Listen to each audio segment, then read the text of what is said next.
All right, I think we're live. So welcome everyone to another Matt Maran Motoring live stream here on the Matt Maran Motoring YouTube channel. Hope you're all having a great weekend here. Thanks so much for stopping by.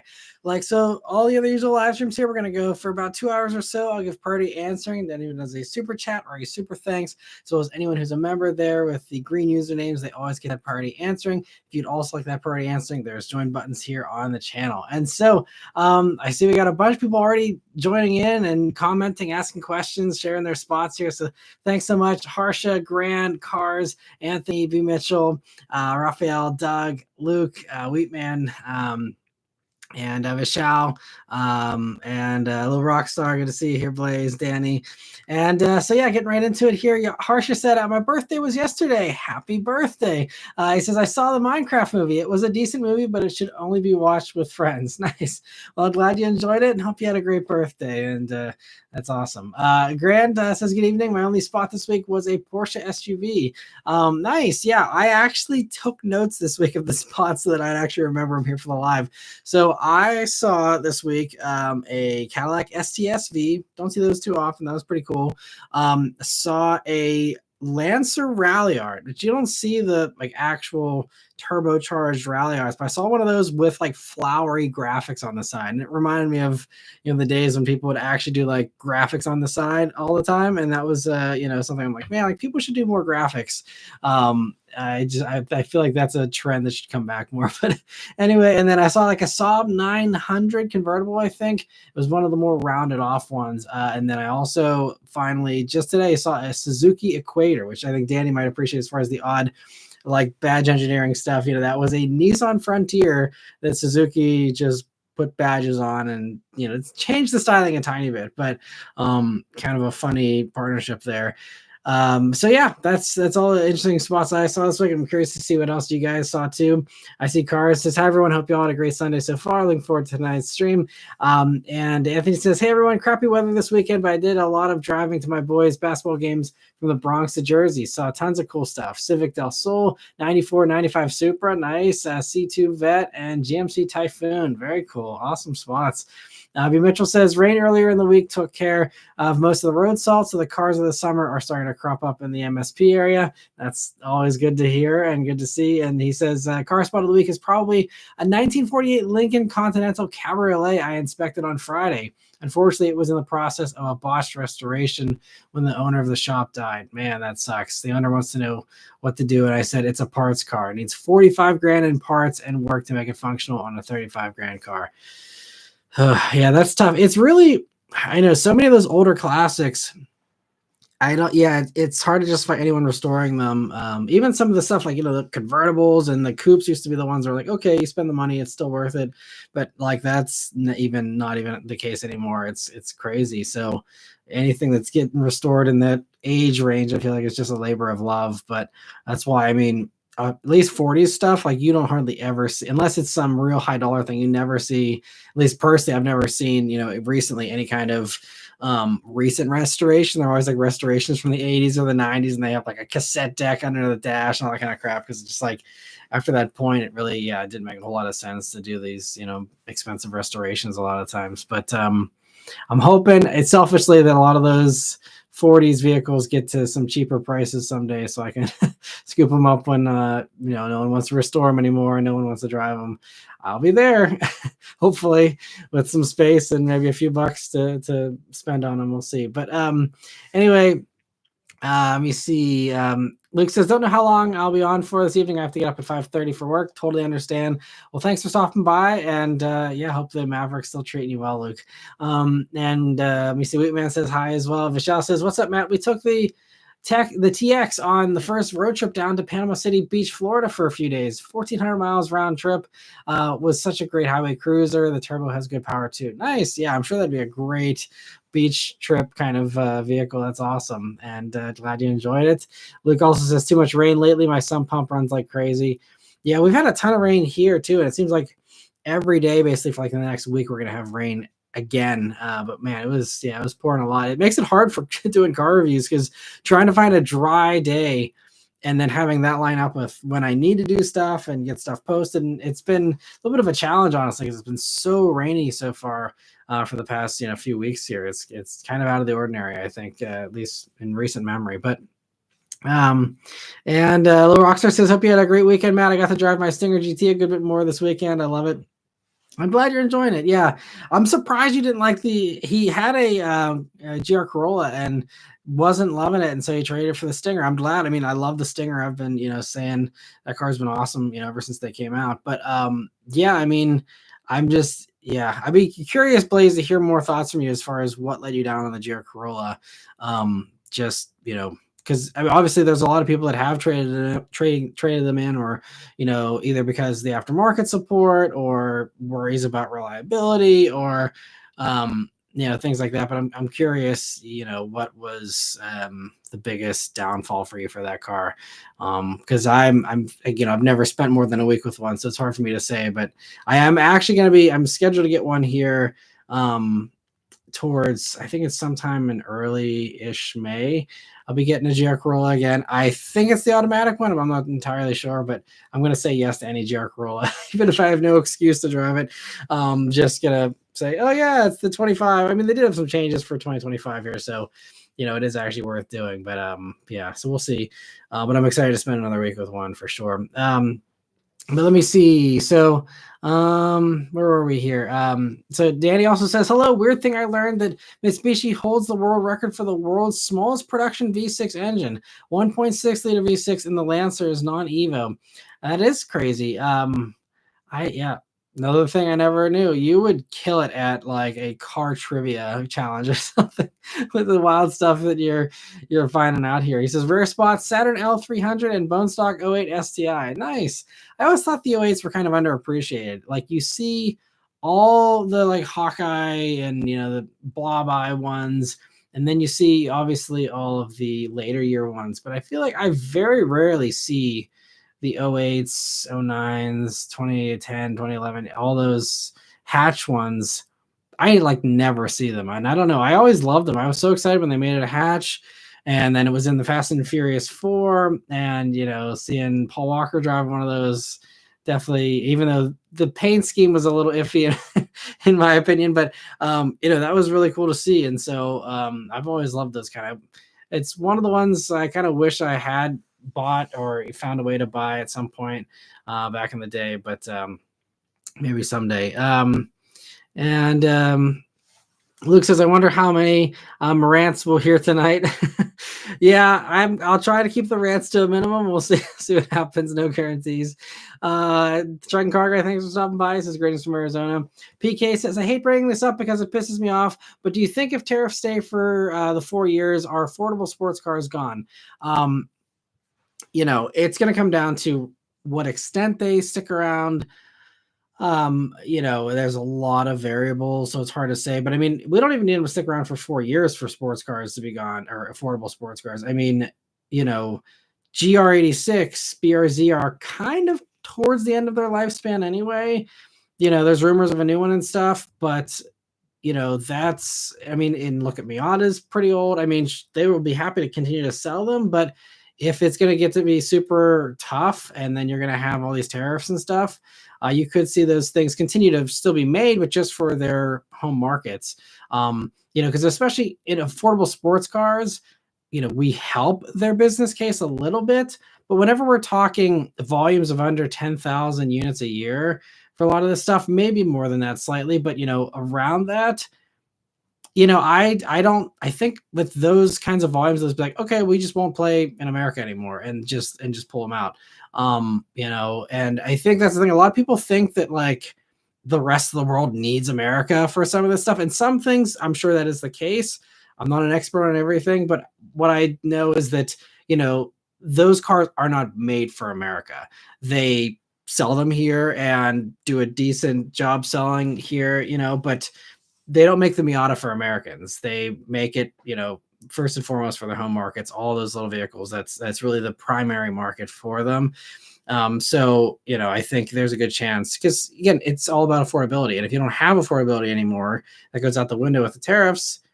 yes, everything else gets more expensive. So relatively, it's still affordable because everything's 25% more or thereabouts. But, I guess I don't see, especially enthusiasts that were some of the most vocal people to complain about the inflation of the past few years and, oh, all the sports cars are expensive and this, that, and the other. You tell them to pay 45 grand for a GR86, they're not going to do it. It's especially because now with this thing with inflation before for the past few years, wages kept up for some people. I mean, I know people that got nice, healthy, eh, you know, boosts in their wages and got raises on a 6 month or annual basis and kept up with inflation. But with the tariffs, you're not going to have any of that keeping up with inflation. Potentially someday, if we have more manufacturing here, then there will be more jobs and maybe a little bit more. But you have more jobs, so there's going to be less competition as far as who's going to work these jobs. That's always been my biggest issue in the past few days is everyone saying more factories, more factories, more factories. How many people do you know that want to work in a factory all day? I mean, I'm not throwing any shade against factory workers. I think it actually be kind of fun personally. I wouldn't mind if there was a nearby factory doing it as a side thing in addition to the channel or something. So no shade against factory stuff, but everyone's like, oh yeah, we're going to have all these factory jobs. It's like, okay, everyone's dream job is to sit at the desk and you know, just goof off on the computer for half the day and stuff. Like, how many people are going to be running out to be on their feet for 8 or more hours a day doing hard manual labor? Even if they're getting paid well, there's only so many people in America. We've gotten very comfortable and complacent. There's very few people, I think, that truly actually want to do that kind of hard work, generally speaking, and enough that we're going to have all of our manufacture done in America. Like, this is part of why they exported all these jobs to other places, because there's other people in other parts of the world that are more desperate for these jobs and more willing to, work in these hard jobs. Even if the pay is good, they're just sometimes undesirable jobs. And so that's, I think going to be the thing. So anyway, I think even getting back to the sports car question, man, like 2 minutes after you said the Marans, and here we go.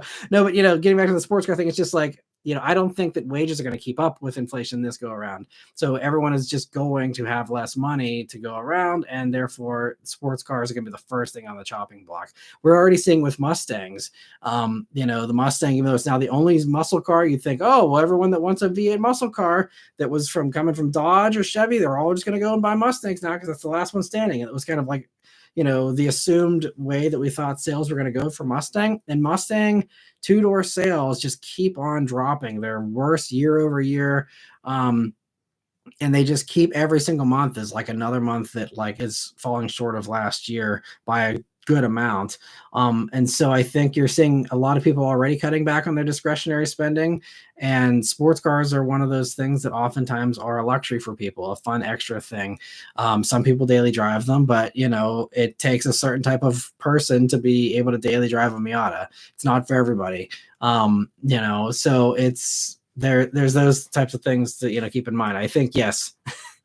Long answer, I apologize, but I think affordable sports cars could be gone, I mean, by the end of this year. I think we could see, Toyota's just announced, the 2026 model year stuff, but that all could change. It could, they could stop it and not end up, following through on that.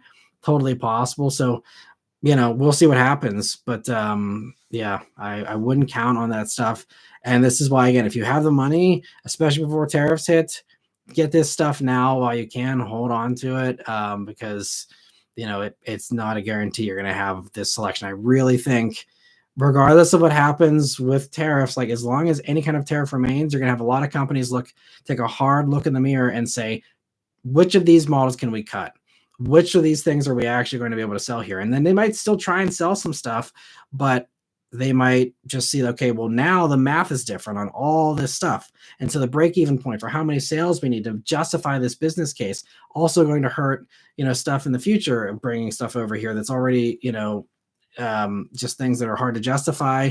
They're going to get even harder to justify if now you have to, say, well, we need 25% more people. They're paying 25% more money or whatever, because the volumes are going to be lower naturally just because it's more expensive. And anytime you make anything more expensive, you immediately lower the volumes of whatever it is you're trying to sell. So it's, that's what I'm worried about, is we're going to have less choice.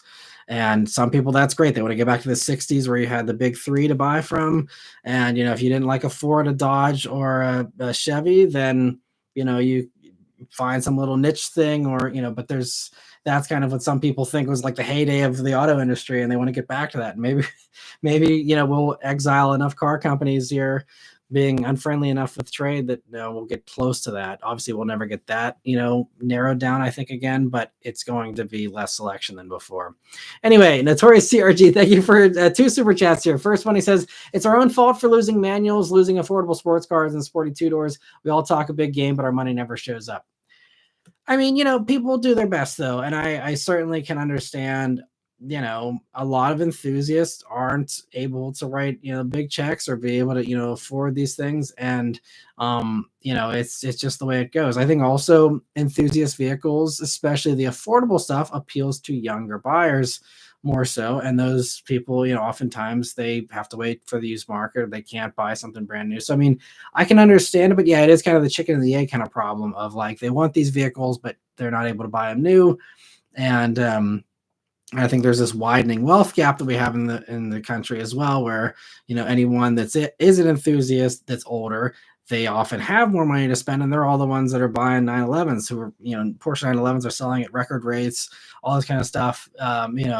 Those things are selling great. And then, all the, affordable enthusiast vehicles are going to eventually age out. And then you're going to have people having to wait twice as long for a 911 to maybe someday depreciate to their level, because there won't be any new other, sports cars to sell. And, but yeah, I think there are some of those things though, where there's a lot of people, they're like, oh, I just decided to try out an SUV this time. I'm like, why? If you can afford and you want the sports car, get the sports car, but yeah, everyone has their, reasons, and their things they need to, worry about for their own lifestyle and all that. But Notorious CRG also says American makers won't pay American wages. Yes. Yeah, because, then that drives up the price as well. I don't know, people want to have it both ways. Like, you can't have everything being fantastic, top paying jobs and then expect prices to not go up. Something has to give. And that's been the bottom line with all of these things is, it's just unrealistic. It's just, if you follow, in my opinion, if you follow any of this stuff, even just a little bit, like, think through this, like, go down the road, go down the path of, okay, we're going to bring jobs back to America, supposedly. Okay, how's that going to look? And like I said, with workers, with, the amount of money, the wages, how long it takes to build these factories. There's so many things. If you just start walking down that path of possibility and say, okay, does this actually make sense? Does this hash out? Does this plan actually work? And you get to a dead end real quick in a variety of different ways and a bunch of giant hurdles. And it just seems like no one's actually thought this through, or the ones that have are just insanely optimistic. And I commend them for the dreamer mentality, but like, we have to deal in reality. And again, ask how many people has anyone done a poll? Someone do a poll in America and say, how many Americans, one, need a job, and two, want to do factory job at whatever a factory, entry level price is, for their, wages. I mean, I don't see it being realistic. But anyway, we will move on and get back to the member questions here. And Grant, thank you so much for gifting 5 memberships. I really appreciate the generosity. Happy to see some new names there, I think, and some familiar ones as well. So that's awesome. All right, so I'm gonna rein it back in here. So let me see here. Joel says, had a good week with the Integra A-Spec manual. The stick shift is the star of the show in that car. It's been over 5 years I drove a stick shift, but it was very easy to get a handle of it in this car. That's awesome. I mean, yeah, I think part of that is, Honda does great shifters. And also I think manual is kind of like riding a bike, like once you learn it, you already, you kind of got that muscle memory, you understand the mechanics of it, and you kind of pick it up really nice and easily, I think, which is great. Honestly, I've experienced the same thing here, this past week driving that C7 Corvette that you guys saw the review of this week. I hadn't driven a manual since sometime last year. I don't remember when the last manual press car I had was last year, but it was a while. And thankfully, pick it up. No problem. I mean, I'm not the best manual driver in the world, but it's one of those things. Yeah, you hop right in, you pick it right back up. So I'm glad you're enjoying the Integra. That's awesome.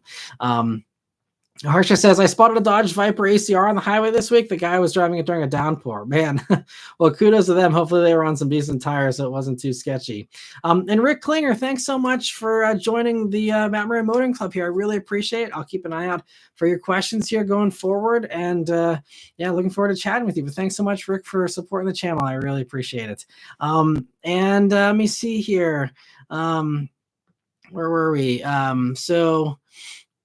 B Mitchell says bring back Nidoc, which is a wood grain vinyl trim.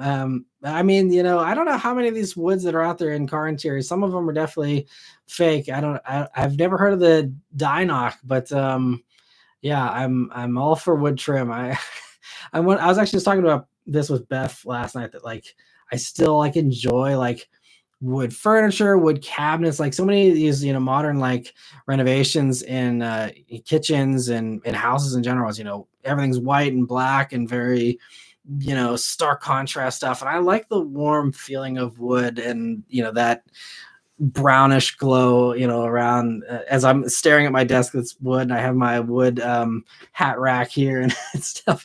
I enjoy, and all the shelves back there. That's one of the things I loved about this office when we moved in, is like wood shelves and everything. Just yeah, just something that I definitely appreciate there. But let me see. Raphael says it's worth bringing up seeing a Nissan Z, only my second one. They're not big around here. I think they're still not big around most places. I think I've seen maybe 2 this year so far. I mean, it's only April, but yeah, supposedly dealers are starting to finally deal on Zs. So hopefully we'll start to see a lot more for all of us around, you know, the country. But great to see you're able to see one finally. And Danny says, here's a cool car from the 80s, 1986 Mazda 626 GT Turbo Coupe 5-speed. Yeah, all that stuff. I feel like they've completely disappeared. I couldn't tell you the last time I saw something like that. But yeah, so many cool cars. This is why I want to go back to the junkyard. I'm hoping to go soon. I'm still waiting to hear back from Pull Apart as far as when would be a good time to go and all that. But I'm working on hopefully doing another junkyard thing and hopefully trying to I want to do it monthly, do a monthly walk of the yards, see what's out there that's interesting. Because I still I'm so passionate about that for some reason. But Notorious CRG, thank you so much for their super chat. He says, I think the 3rd gen CTSV was the most excited I've seen you, excited in your reviews. Your used car review path may be much more relevant in the next 2 to 3 years. I agree. And that's why I'm going to do more of it. So yeah, and I appreciate the CTSV. That was a real fun one. That was one of the wildest press cars I had to date at that point. And yeah, just had so much fun in that thing. That was a wild car. It still is so good. You know, if you can't afford the CT5V, Blackwing and all that, CTSV is still fantastic. I mean, I know some people complain about the Q system in those old Cadillacs. And they also didn't do great in crash tests if you're someone like me that cares about that stuff. But other than those 2 things, I love CTSV, and yeah, it would definitely be a car I think I'd recommend owning if, you know, again, you don't care about those 2 things. Totally. I don't think they're that expensive anymore either. So it's probably a phenomenal used bargain. It's a car I should revisit if I stumble upon one on one of these used lots that I work with. I may have to give that one another go because I think that's probably an underappreciated car that people have kind of forgotten about with all the Blackwing hype of the past few years. But yeah, great point there. And yeah, used car stuff, you know, we'll just have to see again how long this sticks around. I do have press cars scheduled for the next month and a half or so.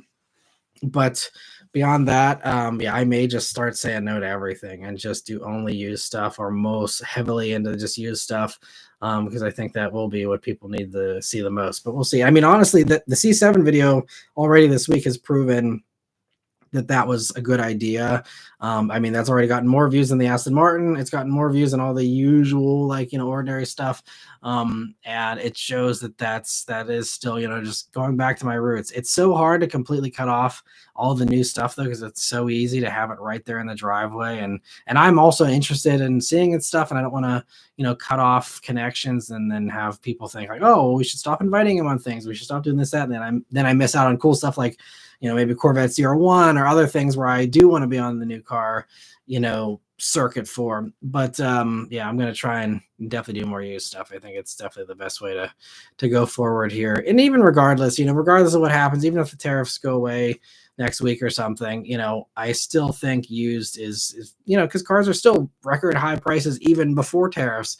And I think that that's something that I should, definitely go more into there, so I'm definitely going to make that more of an intentional focus here this year. And Jordan, thanks so much for being a member for 18 months now. He says, Detroit, Michigan was the home of car manufacturers. After tariffs, current and future, Detroit could be a resurrected car hub. Possibly, I think that there is still a lot of manufacturing in Detroit. And it still kind of has that mentality of being that kind of a town. But I think that, we're seeing with other companies when they're choosing to build factories, a lot of them are going south. There's it seems like there's a stronger labor market down there of people that again are willing to work these kinds of factory jobs. That's the thing, you can't go too close to an urban area. You can't go too close to a super highly educated area, because they're all in desk jobs. They're all doing other things. And so again, you have to kind of put these plants in areas that are local to a higher amount of, just high school graduates, maybe haven't graduated college, or, those types of areas. That's what you have to, because that's the kind of worker you're after for the most part. Most of the factory workers, I don't think have college degrees. I could be wrong about that, but, I think that's, why you're seeing all of these, factories like the new Scout factory that's in South Carolina. Hyundai's got theirs in Georgia. There's the giant lithium mining plant. I think that's in Arkansas. There's, you have other stuff out in the middle of the desert whenever we're talking about, some of the other ones like the Tesla factories and stuff like that.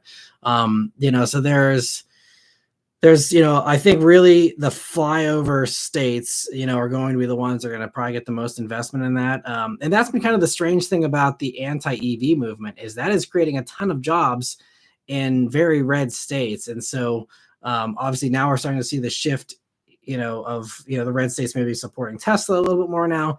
But it's this very interesting kind of conundrum in a lot of these like senators and stuff where it's like, okay, well, it's popular to be against this stuff and the green stuff, but also it's bringing all these factories that we saw, over the course of the Biden administration. So, it's kind of a conundrum, but I don't think I think Detroit's kind of maxed out, honestly, as far as, every kind of factory that they can do locally, because it's, right next to the headquarters. So if they can build everything super close, they will, but I think there's a limit to that. And I think they've kind of found that limit. And so that's why they're going elsewhere. I mean, it's the same reason why, like, for example, Pittsburgh used to be steel town, but any new steel factories you see, I think Hyundai, they're going to do a new steel factory, but I think it's going to be, obviously very close to their manufacturing centers because it makes sense to have less shipping. So it's not like Pittsburgh's going to become a steel town again or anything. We've moved on. And I think Detroit's kind of moved on in a lot of ways and evolved. With a bunch of other stuff. They still do a lot of manufacturing, but I think it's kind of the same thing as Pittsburgh of like, okay, that was our past. Now we're going into the future and, going into tech, going into healthcare, going into all those other things and not so much, the old manufacturing stuff. So I really feel like that's going to be mostly, more of the South and the middle of the country for, going forward here. We'll see. Great point and great question there, Jordan. And let me see. So, where were we here? So just so I don't get too far behind, I'm just going to do just member questions and we'll come back if we need to. But Carr says, I used to own a Mitsubishi Lancer Ralliart. That's awesome you had one. He said, it was one of my favorite vehicles. Such a cool, relatively simple car with amazing steering feel with the old school hydraulic power steering. Nice. That's really cool. And I'm hoping it treated you well because I know Evos, could be a little iffy from, I think a lot of just the people I knew that had Evos just modified them, and that got them in trouble too. But hopefully the Lancer Rally art was good to you there. And let me see. Harsher says, do you think if the Fast and Furious movies had not come out, we would all be driving Mark IV Supras? I feel like they definitely put that car on the map more. So, I mean, but also you look back at, the hot import nights of 2000, and 1999, the late 90s, JDM import scene. You look back at, what was the name of the magazine? Like, there's all those like magazines. You can look back at like the archival issues. Supra was always still a tuner's vehicle, especially because 2JZ motor was, even by that point everyone knew it was legendary, and you could get a ton of power out of it. So I think Supra always was going to be a strong JDM kind of cult vehicle. I think Fast and Furious just kind of lit a fire under it. Same thing with R34 GTR. I think that car was already legendary, especially in Japan. Already was highly sought after, and enthusiasts here in the States that knew about it, they were super into it. But I think once you put Paul Walker behind the wheel of them and you had all the publicity and stuff, I think it just kind of ignited that more. But I think Mark IV Supras, maybe they wouldn't have been as expensive as they are now, without the Fast and Furious thing, but I think they still would have been desirable, for the same reasons anything from the 80s and the 90s is seeing a renaissance in value. It's because, people are nostalgic for it. People miss, these simpler days. I appreciate all the hearts in the hundreds there. People miss all of that. Just, anything that's not right now can have nostalgia. But I think especially, with how cars have evolved and changed, I think all that 80s and 90s stuff has a whole new charm these days, especially. And I think that's part of what you're seeing also. And also, I think Toyota did that to themselves a little bit even more so with Mark V Supra. Everyone's saying, okay, if we want the last fully Toyota Supra, you have to go back to those old ones. And for some people, that's what they want, and they'll pay the extra money for the old one versus the new one, even though the new one's, pretty much better in every way, but I still love Mark IV Supras, as you can see by the little Fast and Furious one hiding way down there. I still love them as well. But Michelle says we're supposed to be getting rain tonight and into tomorrow here in Raleigh. I'm waiting for it though to wash away all this nasty pollen. Oh, you're getting hit with the pollen. We haven't gotten hit with the pollen yet here, man. I'm not looking forward to that. Yeah. Well, sorry to hear about the pollen. You guys are already dealing with that. Yeah. Well, I guess that I didn't even think about that. We'll be getting that in the next couple of weeks here. That'll be a pain keeping cars clean, but at least you'll have it washed away with the rain there. Luke says, I'm still enjoying the Maverick. The fuel gauge is weird. It goes down in bars, and I'll look at it and think, wow, I'm already down to half, but it says 265 miles until empty. So looks can be deceiving. Interesting. Yeah. I don't love cars that don't have super precise fuel gauges. I mean, since we do have the range to empty kind of, readouts, it's not as big of a deal anymore. But, I still enjoy having a nice, clear fuel gauge. That's one of the things like with the C7 I talked about this week was, the super large analog dials. And, you can really, it's incredibly precise. And it's nice to have a nice big gauge like that. Little Rockstar says, honestly, the biggest thing for me was the price as far as GR Corolla to what I was getting for it. I like to mod my cars. Aftermarket is pretty expensive for little gains. Interior left a lot to be desired. Gotcha. Okay. I can totally understand that. Yeah, I think, a lot of people, especially if you want manual all-wheel drive, they seem to be happier with the new gen WRX here because they seem to make a lot of power, with pretty simple mods. You got the manual, the all-wheel drive. It seems like if you want to mod, people are just doing that instead of GR Corolla. And I can understand that. You also get more space in the WRX and all that. Yeah.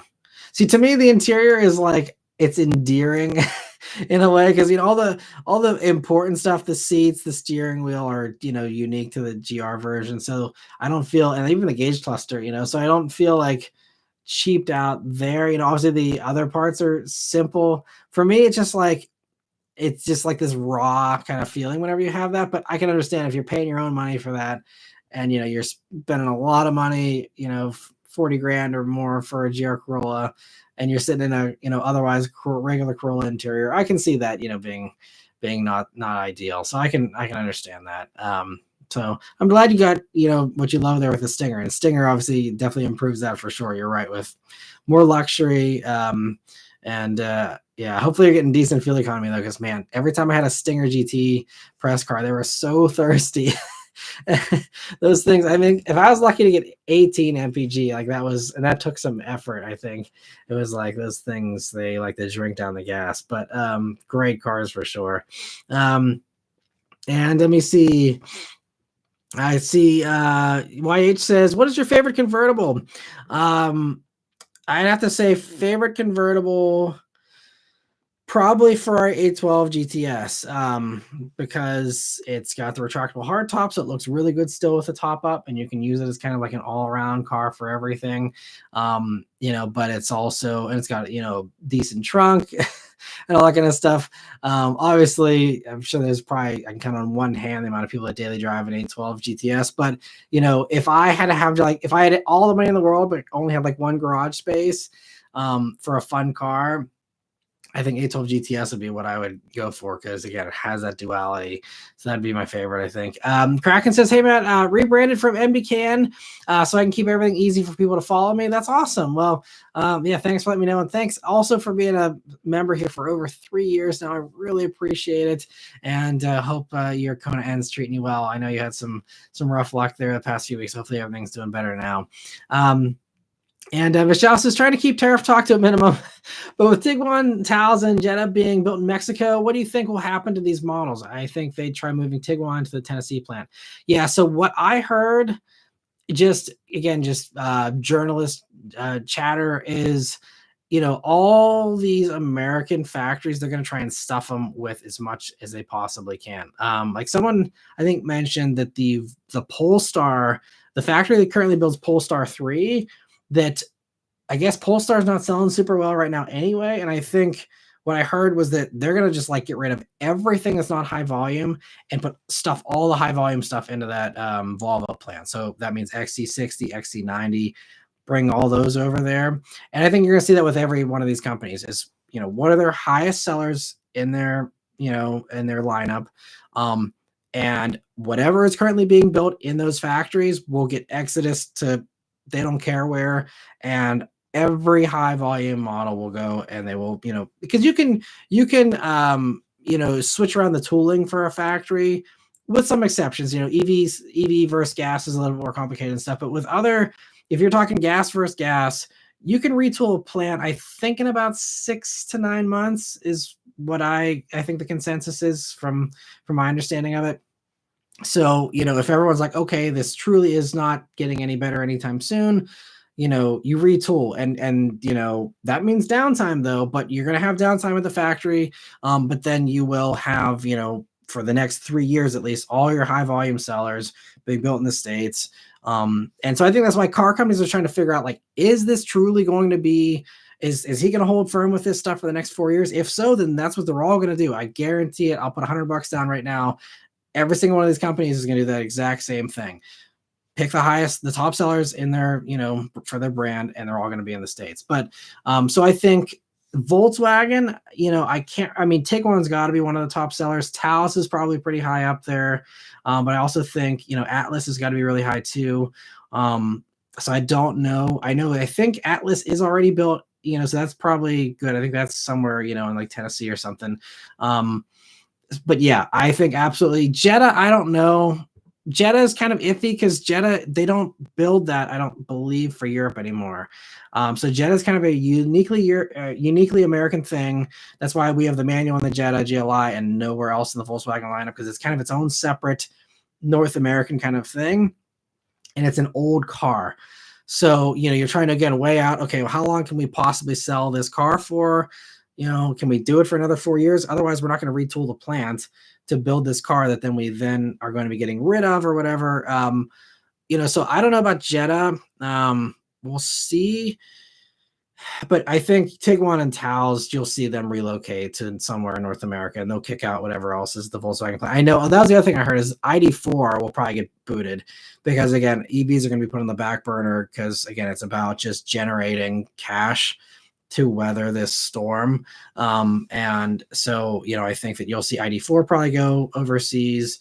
or maybe that'll get swapped and they'll start building that in Mexico or something. I don't know. But if there's, especially, since tax credits probably going to go away for EVs, there's no incentive to build them anymore in America anyway. So you'll see those leave and they'll swap in the gas stuff instead. And so, yeah, I think that's probably, what I'd see. But yes, I think Tiguan will go to the Tennessee plant. Again, I don't know. It just every car company's gonna have to make the decision for themselves. And it's probably gonna be kind of the same thing like we saw with when everyone switched from the CCS port in the EVs to the NACS Tesla port. We saw like a domino effect of like once a few of them started, jumping in, a few of the big players, and everyone else is like, oh, okay, I guess everyone's doing this and we'll all follow along. I think we're going to see the same thing. So we just heard, that GM is going to shuffle a Silverado production this week so that they're going to make sure that every U.S. sold Silverado, I think for the most part, will be coming from the North American plant that builds it. And you're going to see that. So GM's starting. We'll see what other companies do. But I think, once you see some of the bigger players commit to that and and we see, I think a lot of people are just also going to see if Trump breaks on this stuff, how far the stock market keeps going down and how everyone's already sweating bullets about tomorrow and how tomorrow morning is going to probably be a bloodbath on the stock market again. And wondering if that's going to break him and his resolve on this stuff or have him relent in any way, loosen stuff up. Because even if he does a minor adjustment as far as the percentages, like all that again shifts the math around, and then you got to go and tell the number crunchers to go and recalculate everything and figure everything out again. So I think it's so hard because again, that's the thing with these car companies. They don't care what the rules are. They just want to know what can we count on. And then they will adapt for whatever that case is. They don't care what it is. They just need to have, because you can't build a car here today and here in the other place tomorrow. Like these things take time. So they need to, just make sure this isn't something that's going to be null and void, in 2 months or something. So that's really the biggest thing. And that's what's keeping, I think, a lot of these executives up at night. And I again, feel so bad for these executives that are, man, it's got to be a tough job right now. And two, thanks so much for stopping by. He says, let Daddy know, Peter, I'm sponsoring him. Danny. Danny's about to drop the meanest track. Sorry, autocorrect. I thought you were going to start going off with some daddy talk there too. So Danny, if you are here, I know, I think Two wants to try and hook up with a membership. I wish I could do it myself, but YouTube gives me no control over who gets memberships or how that all plays out. But yeah, I don't know if there's any way for you guys to connect or whatever, but if you'd like a membership, Danny, Two would like to sponsor you, I suppose. So I don't know if Danny's still hanging out here or not, but thanks so much, Two, for the generosity, and hope you're doing well as well, too. And let me see here. Where were we? So Luke says, if pay was right, I'd be okay with a factory job, honestly. And that's going to be the bottom line, is if they can get people off the sidelines, which is going to make them very expensive, to build, to try and get people, to be appealing, or wanting to go into those jobs. But Dylan says, hello, a little late this week, but neat spots were an Opel GT and an AMC Hornet. Nice. Very cool spots. That's awesome.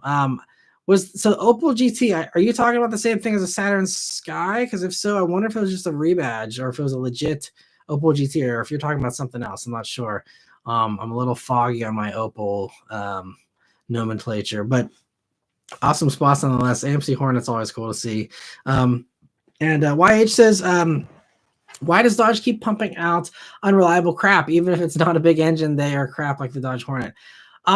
So I think Hornet definitely had some early teething issues. We saw this also with the 1500. It seems like it's electrical stuff, and it's a new electrical system. That's the thing with the Ram 1500. That's a new system. It does the over-the-air updates. It enables more of the more advanced driver assistance stuff, and so there is some teething issues, I think, with that. I don't know if that's still the case or not. I mean, we will certainly find out, because they are moving Hornets a lot better now, because they are basically giving them away. I actually could have, I'm paying $130 a month for the Fiat. I think they were getting close to doing like the same kind of a deal on the Dodge Hornets as well. If I wanted something gas, it would have been probably around the same price, especially the plug-in hybrid one, since they get the tax credit. But yeah, time will tell about Hornets. if they actually turn out. I know I had bad experiences with just, again, the dashboard lighting up with a bunch of warning lights and stuff. And, I saw that with RAM as well. But, they do also make some stuff that, can be good. And they sell a ton of trucks still. And if every single one of these new Ram 1500s was unreliable, I mean, there would be heads rolling. I mean, they sell a ton of trucks. That's the thing is, you might hear a few highly publicized stories. You might hear a few people disgruntled in the comments of this video or that, Reddit post or whatever the case is. But like, we're talking about tens of thousands of these things that get sold, on a monthly basis. Like it's, if they were actually having a high failure rate, that would be a lot of trucks on the side of the road. And you're not seeing anything quite that bad, I don't think. So, that's the thing to always keep in mind is you got to keep in mind the volumes of these things. And even if you happen to see, even 1% of, would be a huge amount of complainers. That still would be a really bad failure rate. It's usually far, far less than even that, for a lot of this stuff. So, it's a combination of, new tech, and also I think the perception is off. It's not quite as bad as most people think, honestly. And I think if I look, Dodge typically also, if you look at like Consumer Reports and stuff, they are decent with a reliability rating. So partially because, Pentastar has been around forever. That's a very reliable motor for everyone that has those. You look at, Chrysler Pacific has been around forever. Those are very reliable at this point. There's a lot of that kind of stuff that I think helps the average for them. But, like most stuff on the internet, it's all overblown and it's not quite as bad as it might seem. But Harsha says, maybe with these robots coming into the factory, maybe then we can see more affordability coming in. Yeah, I guess that's the hope. But, I don't think the robots are at that point yet. And that also brings on a whole new avalanche of problems. But, we still have this in-between period of who's going to work the factories until the robots are ready. And then what are those workers going to do once the robots are ready? It's very tricky. And this is why I think, honestly, if we are talking about robots, you would think that you don't want to have that problem here. Let other countries deal with that problem. Let them turn out the cars for us. And then whenever those workforces go away, if we're putting America first, let them be the ones that say, oh crap, we have all these factory workers that now have nothing to do because we're having robots take over everything. What are those people going to do? And instead we're going to do it to our own citizens, which again seems kind of like a backwards thing for people that have the mantra that they do, that are rooting for this stuff. So I don't know. But yeah, the robots could bring in affordability for sure. But then it's again the rising tide and also the lowering tide lowers all boats of, affordability comes in thanks to robots, but then you have less people, able to work, less people have less money, more people flooding the workforce. So therefore wages get depressed because you can now pay people less because there's more people that don't have jobs that need them and they're willing to accept less money. And then it depresses everything. So I think that would also just be kind of a net, even Steven kind of situation and not have any kind of positive or negative, roughly speaking, so yeah, I mean, that's going to be another problem for probably the 2030s, but yeah, something I think is going to be tough to juggle that too, once that becomes a real problem. And Chad says he'd love to have the opportunity to have a factory job. Well, there you go. Sounds like they're popping up, and also some people, though, it does require a move because depending on where you live, there's just some places where you're never going to have a factory in that place. So yeah, I mean, that's something, Hyundai just announced this week too. They're expanding, I believe their factory is the Georgia one, right? I think they're expanding that one a little bit, adding in like 14,000 jobs potentially. Now it could be a mix, not all just factory stuff, but good amount of extra jobs there. So I believe you guys are in Florida. You can always move up to Georgia if that's something that appeals to you, and get on the factory thing. I think it'd be really fun.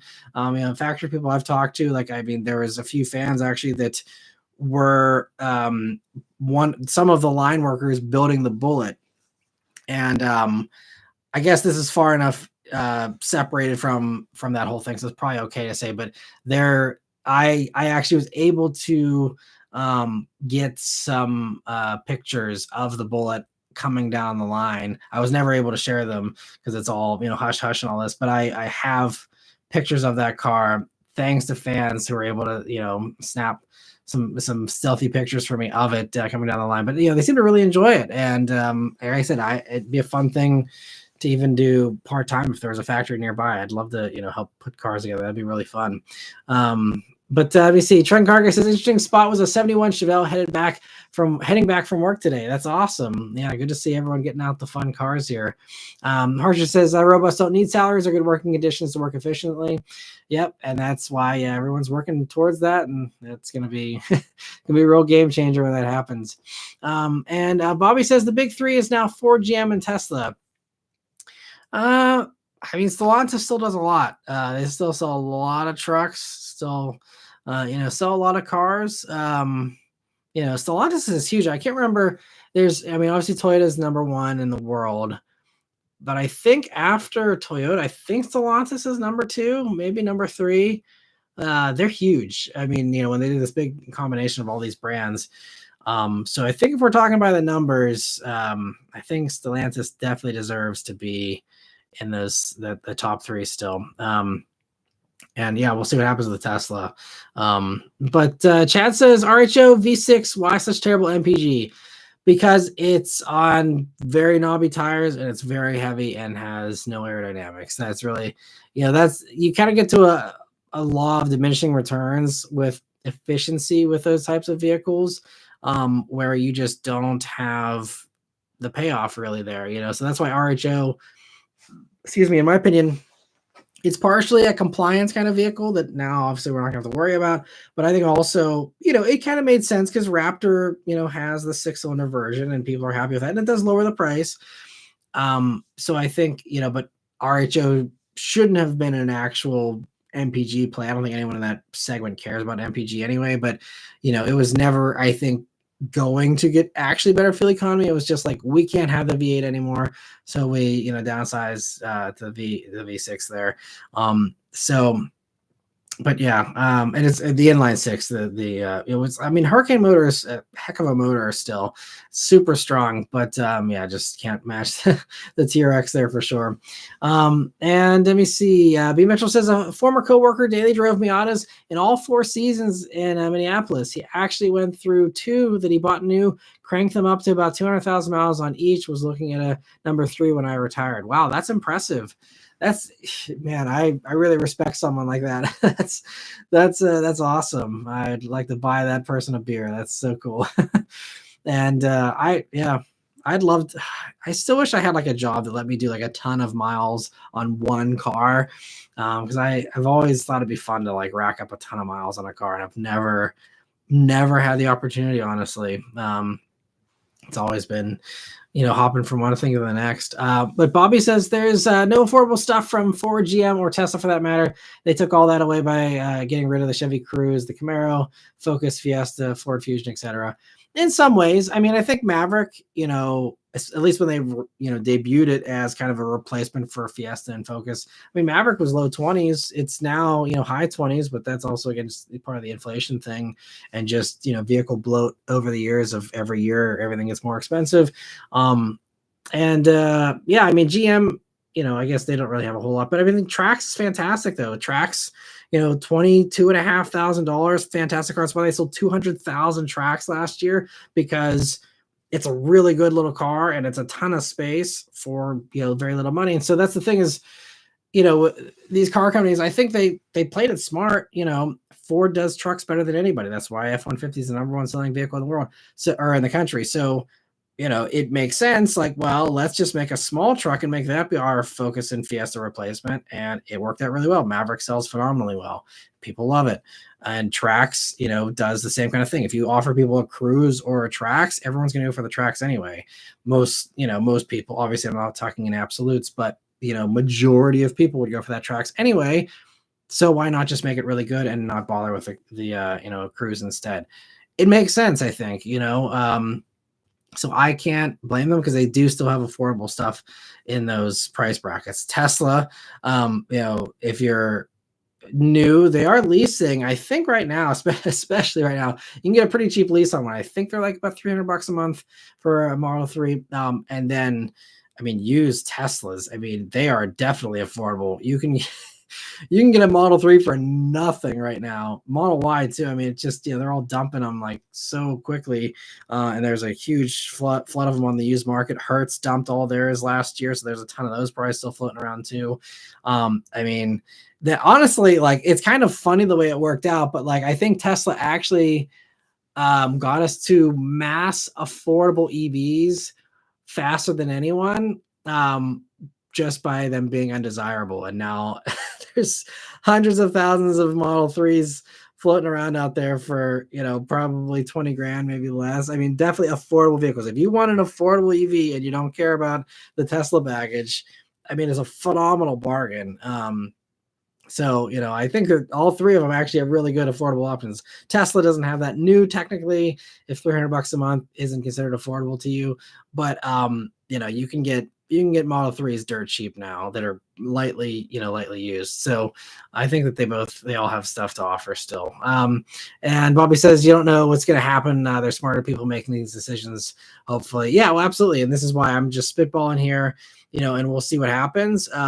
But it's smart people with these car companies that have to figure out how to work with stuff that has blindsided a lot of them, because a lot of them thought that cooler heads would prevail, that we wouldn't throw ourselves into a trade war, and so I think it's trying to manage the stuff that doesn't seem to make sense. How do you prepare for something when there's no logic behind it, according to most economists and most executives, who all are hating all this stuff? I mean, it's like, even I heard there's earnings call this past week for Restoration Hardware, which is furniture company, but I guess like they were earnings call or something, and they were like, okay, let's check the stock price, and you can literally hear one of the executives like swearing in the background of the stock price. Like, every executive, they're not going to say it because, again, they're all nervous.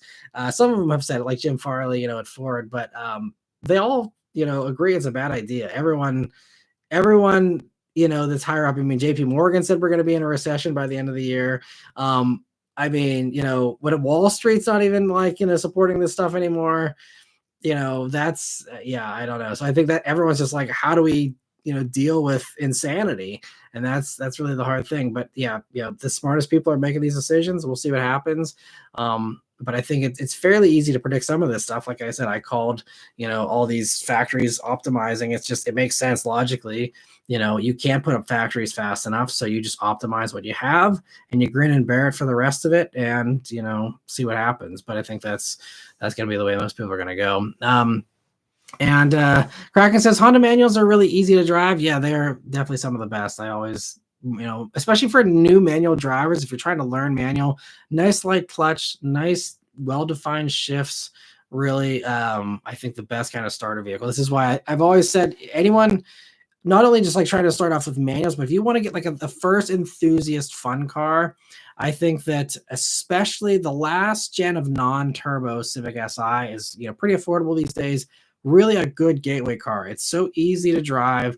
It's fun. Got the high red line. It's easy to live with. It gets great gas mileage. It's reliable. That still is always like my go-to, like affordable, fun entry-level vehicle. If you're a new enthusiast, doesn't have a lot of money to spend, for first car kind of buyers, stuff like that, I always, recommend, right up till I think 2014 was the last year, of Civic Si. Definitely great cars. And Cars and Relevant Specs says, what are your thoughts about oil consumption in modern vehicles? Full disclosure, my oil level has been consistent for thousands of miles. Here's what I found in the manual for my 24 Ford Maverick. You can drive your vehicle in such a way that may lead to higher oil consumption. Under these conditions, oil consumption of approximately 1 quart per 500 miles is possible. A quart for 500 miles is horrible. Holy crap. I hadn't heard that. I mean, there's a few modern vehicles that I'd say it's maybe borderline acceptable, like, the Shelby GT350 motor, very high rever, very strung out kind of motor. That one I know consumed oil for some people. but even that, I mean, there were some people that also didn't have it consume oil. It just kind of came down to the luck of the draw there on that. But Maverick should not. And I'm trying to, I'm struggling to figure out why you would have oil consumption in modern engines. I mean, maybe because they run such thin oil for fuel economy purposes. I know a lot of people complain about that. So maybe it's, this zero W20 and, thinner that some are doing. Maybe there's that kind of stuff that's causing it to be consumed a little bit more. I don't know. I don't want to tell people to get thicker oil or something to safeguard against that because I don't know what the proper recommendation is. But maybe it's just that. It's just how thin it is, just again, in the pursuit of efficiency. But I could be wrong. That's my best guess on that, though. And let me see. Harsha says, what type of vehicle do you think will replace the SUV? The market went from sedans and station wagons to minivans and then SUVs. What vehicle type do you think will replace the SUV? That's a good question. I mean, when I think into what I think the future will be like, I think I could see it going two ways and possibly both ways at the same time. I kind of bad stigma attached to crossovers. I think that's kind of one of the ones you can attach to it that could potentially make it uncool. And, people that are more limber and younger and whatever would want to be in the low slung sedan and sports cars and stuff like that. So I think, we could someday get to a point if crossovers get so watered down. I think we're kind of already there, but if they get so watered down that it's just like a lifted, just like a mobility kind of vehicle almost, where it's just like for, driving around with no kind of adventure vibe, without any kind of cool factor whatsoever. I think that's when you can see people say, okay. And I think this is kind of why you're already seeing, the more popular boxy rugged SUVs kind of becoming cooler and, getting more popular. This is why Honda sells, I think, more of the trail sport versions of the Pilot than the regular versions. Cause it's just like people say, okay, well, it's too bland if I don't do the off-road stuff. So I want the off-road look, but then they all put tires that are barely any more aggressive, but it's just about the look. And it's just about, again, regaining that cool SUV vibe that I think might be lost with more of the watered down SUVs. So I think we see them get more rugged and people kind of going towards that. This is why Wrangler still sells really well, even though it's not a nice daily driver, in my opinion. This is why Bronco is hugely popular and why Ford decided to go into that segment. And I think, you could see more of that stuff of, more and more of like Wrangler style vehicles. And you also have to think, at least in my opinion, we're seeing climate change. Obviously, we're seeing the events of, these crazy weather, circumstances and stuff. And I think that, as that stuff gets more extreme, you're going to want to see people feel more prepared. And I think this is even subliminally, this is why you're seeing some people wanting higher ground clearance and wanting the Subaru Wilderness version or whatever. Cause it's not only, oh, I can weather the snow, but I can also, weather these crazy floods. I can also, drive through all this other stuff. And I think whenever people feel, not totally safe or secure or, needing to prepare, even if it's completely in their head and it's just they're, seeing calamities elsewhere in the world or whatever. But I think people like to feel prepared. And I think that a Subaru Wilderness gives you more of a prepared feeling than, something that's low slung to the ground. So I think that we will see, the more Armageddon ready vehicles kind of becoming more and more popular just because of the times that we're living in. So I think that's kind of, the other thing I see, but I think, could see sedans come back strong if people are just over, the boxes, the rolling boxes, that I think people could get sick of that. Some people, obviously not everybody, but I think you could see kind of things split in those two extremes a little bit more. And still you'll have the regular, bland crossovers in the middle for, again, those people that just want something soft and smooth and comfortable that's easy to get into. But I think that's kind of my envisioning of where things are going. But we'll see. Great question. And Kraken says, can't wait for June 20th and 22nd. Going to Watkins Glen International to watch the IMSA race and meet the IMSA N drivers, as well as be a part of the show with my own N Club, PA, New York, and Northeast N Club. So that's awesome. That's very, very cool. And Yeah, I've never been to an IMSA race. That'd be really fun to go to. I've never been to Watkins Glen either. That's really cool. Hope you enjoy it, and getting to meet them too. That's pretty sweet. So, yeah, have a blast. I'm sure it'll be a fun caravan up. That's what I did a couple little things like driving to various races or whatever, and the little caravan along the way of everyone making the trip is always, I think that was always my favorite part, being able to road trip with all your buddies and they're all their cool cars. And Kraken says, "Here's the kicker: Hyundai is paying for the tickets." That's awesome. Well, I'm glad that Hyundai's supporting you guys and supporting the group and the community, and that's really great to hear. So that's awesome. Yeah, can't wait to hear all about it whenever you get back from that. And the car says, "With all the rain, were you able to film that exciting car from the past, the one with the epic acceleration reaction?" Yes, that I was able to film that, thankfully. I was gonna post that last week if you're referring to the member schedule that I posted up. It's just that unfortunately, this past week was not conducive to me getting a lot of work done. And so I had to bump that one here. So that will be posted up on Monday. So tomorrow it'll be a fun one, a fun one, especially for those who yeah, enjoy the reactions and the old school kind of stuff. That's gonna be fun. So yeah, stay tuned for that. And that, by the way, anyone else that's wondering about the member schedule, everything that I posted last week will just be shifted down to the next slot there. So everything's gonna get pushed back. Just one slot there, and we'll see if I have any other stuff. I might have to work into again, shuffle the schedule a little bit, but everything else should stay the same otherwise.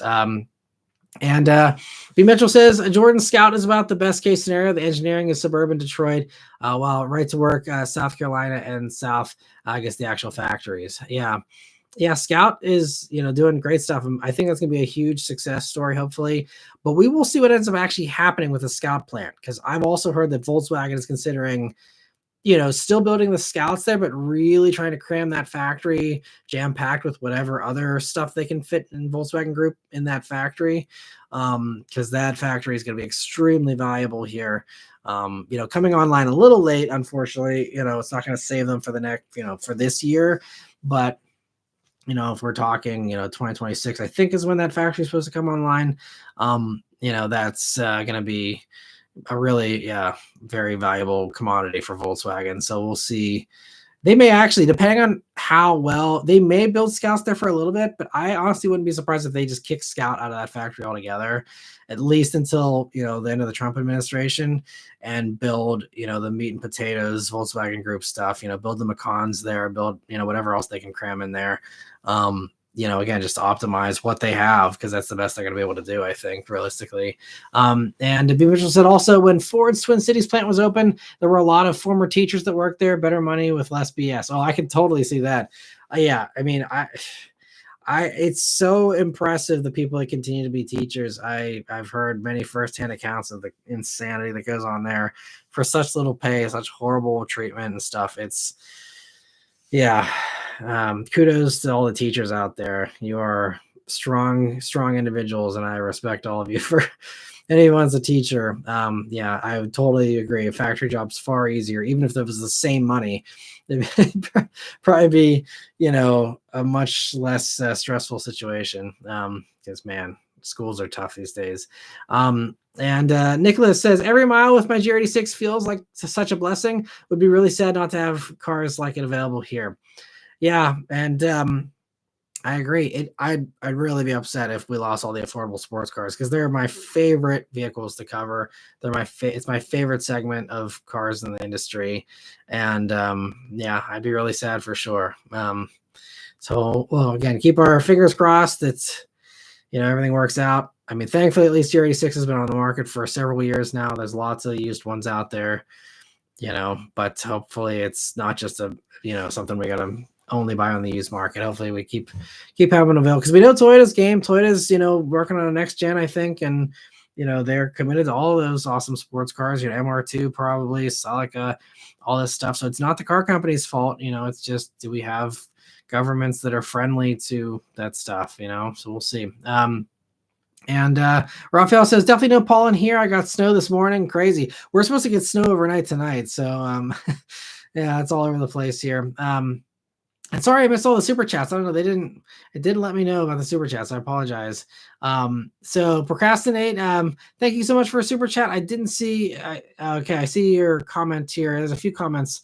He says, so much pollen. I'm trying to become a member, but there's no join button on the app or browser. What am I doing wrong? So I think, yeah, I don't know. I think it should be on the phone. If you even go on, the channel page, that's probably gonna be the easiest way. So if you bail out of the live here, just go to the channel and you can join there. But it should give you a way to join in here because it like features people that join. So I think, but if nothing else, you can definitely do it. I think on the channel homepage there. Yeah, I see Truck and Car Guy suggesting that as well. So sorry if that was a little confusing there. But anyway, thank you so much for wanting to join Procrastinate. I really appreciate that. And looking forward to chatting with you. I'll keep an eye out for your other questions here if you have any more. Notorious CRGs, again, apologies for the delay here. He says, McDonald's kiosks and Walmart registers don't lower prices. That's true. Yeah, that's a very good point. I honestly, yeah, I don't mind the kiosks, but it is kind of, that was the whole point supposedly, or, but instead it just always goes to profits because corporate greed, of course it does. And Jordan says, why no car manufacturer factories in Florida? I'm not sure. I mean, I think part of it might be the topography of Florida in some parts. Obviously, it makes it a little challenging, but I'm not sure why, honestly. I think, the only thing I'll say is like with shipping and stuff like that, it makes more sense because especially once you get down into the, lower part of Florida, you're kind of out of the way and it's just kind of a pain with shipping stuff. That's the kind of the nice thing about, the Midwest is you're centrally located, you can ship stuff to California, you can ship stuff to the East Coast, and it's all kind of, you're smack dab in the middle. So I think that kind of, probably enters some of the thinking as well. But I'm not sure because, yeah, I would assume that Florida is probably pretty friendly to, corporations and stuff. So I'm not sure, what the deal is there. I mean, unless, maybe some people are freaked out by the whole feud going on with Disney in Florida and thinking, okay, well, if we do anything progressive, is Florida going to try and like come after us? So maybe there's some of that that's, maybe scared off some people. I don't know. But I don't know there. I mean, there's never really been much of factory, thing in Florida. So I'm not sure why that is. It's a good question. Wish I had a better answer for you. Maybe someone else has a better opinion on that. They can they can chime in with. And Jordan, thank you also for another super chat. He says, Honda cars are beautiful, but taillights are incandescent. Should LED be a requirement across the board? It is kind of funny when some companies go cheap with any kind of lights, especially the taillights. I was actually just thinking about this with the Kona. I was behind the new Kona last night driving, and like they have like the LED light bar goes across the middle there, and then they got the whole other assembly for your brake lights and the turn signals lower down. And I'm like, why? Like, it doesn't make any sense to me. Maybe it's for style purposes, but Kia and Hyundai do this a lot, where they have a cool light strip, but then the actual lights that do all the work are always incandescent and they're always like a separate unit. And I'm like, surely it's got to be cheaper to just like take that little Kona light strip, put a few LEDs that have the ability to go from red to orange, or even I think you can still do red to red here just for turn signals in the States, and then have everything in that and have them get to a brighter LED setting for brake lights. Like, I don't know how, from a cost cutting standpoint, that ever got approved. I mean, again, I'm sure there's a good reason. I just don't understand why. But on the outside looking in, it's like, why would you have all the extra cost of having these extra assemblies and then have that light bar do nothing aside from look cool and be a DRL? Like, it just like, it seems strange, especially with all the cost cutting that we see these days. Everyone, throwing out buttons to save 10 cents here and 10 cents there. And then you have these giant assemblies with incandescent bulbs. And LEDs are not, I mean, I know when you're talking about manufacturing hundreds of thousands of vehicles, saving a penny here and a penny there adds up. But I can't imagine. Yeah, I think incandescence looks so bad. Subaru does it still a lot as well on some of their stuff. And it's another one where I'm just like, it just makes it look cheap. Like, just put in an LED. Like, come on. I also complain about this sometimes on interior LEDs or lack thereof. Some of these cars I get into still have the little, yellowy bulbs Actually, the Fiat 500 has that. It still has the LOE bulbs. And it's like, I mean, that's a cheap car, so it's whatever. But like, there's some other stuff. A lot of these Subarus, even the higher end Subarus, still like they can't be bothered to do LED bulbs in this. I think Subaru, if you go on the configurator, I think you can, as a dealer installed accessory, add in LEDs. But it's like you have to pay, for LEDs. It's just ridiculous. I agree. They should be. I mean, I guess, let everyone do whatever they want to do, but it's a bad look. So you would think not only, should be a requirement, but it just should be something car companies are like, okay, this looks bad now. We're in 2025 and we have incandescent bulbs. Like, let's go to LED finally. But, again, they have their bean counters and their justifications, I'm sure, but it just seems strange. But let me see here. Other questions. Where are we here? I think we're doing okay with keeping up with stuff tonight here. Not doing too bad. And I'll try and do more of the non-member questions here soon. But let me see. Kraken also says, I also met Jake Schnatter and Abbas F80 last weekend, two of my favorite content creators. Jake has a Huracan and Abbas has a Frozen Blue F80 M3CS. Very nice. I've actually never heard of either of those. That's crazy. But that's awesome. We have to meet them. It's always fun, I know, to meet people. And I mean, even the few celebrities and stuff that I've met in the past, it's always been very cool kind of experience there. So yeah, it's awesome when you get to have those experiences. Kraken says that Jake was here from Idaho because Valvetronic revealed their new F1 style exhaust for the R8 and Huracan. Nice. Let me see. So Harsha says for the next gen Supra, they could copy and paste the powertrain from the Geo Corolla, put it into the coupe rear-wheel drive car. They could also do that for the Celica rear-wheel drive engineered Geo Corolla. Celica, I think they could get away with that. I think you'd have a lot of people pissed off with a 3-cylinder Supra. I think, oh man, if we had all the crap about the BMW 6-cylinder, you put a 3-cylinder in Supra, even if it's 400 horsepower, people are just not gonna. Man, that would not be. I think that they get a lot of blowback. I love the powertrain, so I wouldn't have any complaints personally, but I think that would have to be a Celica thing. And then with that, it makes sense. You do the GR4 thing like the Celica had there. I think it would make a lot of sense. But Supra, I think we'll either get that 2-liter turbo 4 that they're talking about with the hybridization that'll do 400 horsepower, or the rumors might turn out to be true with them using the Mazda motor and doing a partnership with them. That's far from a done deal, though. That's still a very sketchy rumor at this point. There's no solid evidence to back that up. I know a lot of people, whenever I mentioned Supra here in the last week's weekly update, so many people are like, oh, it's going to use the Mazda motor. It's like, I hope they do. That'd be cool, but like that is far from confirmed at this point. So we'll see how it all plays out. But we'll see. And also Kraken says she's doing great, just waiting for my axle back to be delivered as my birthday / late Christmas present. Awesome. Well, that'll give us some nice extra growl. That'll be fun to have, I'm sure, for the IMSA race and stuff too. And we see Truck and Car Guy says, how's the 500 holding up, Matt? It's doing great. Yeah, it's I'm very happy with it. There was one time I was like, it's kind of weird with how you have to unplug it. It's different than the Mach-E. The Mach-E, you just press a button if it's actively charging to like unlock the port, and then you just open it up.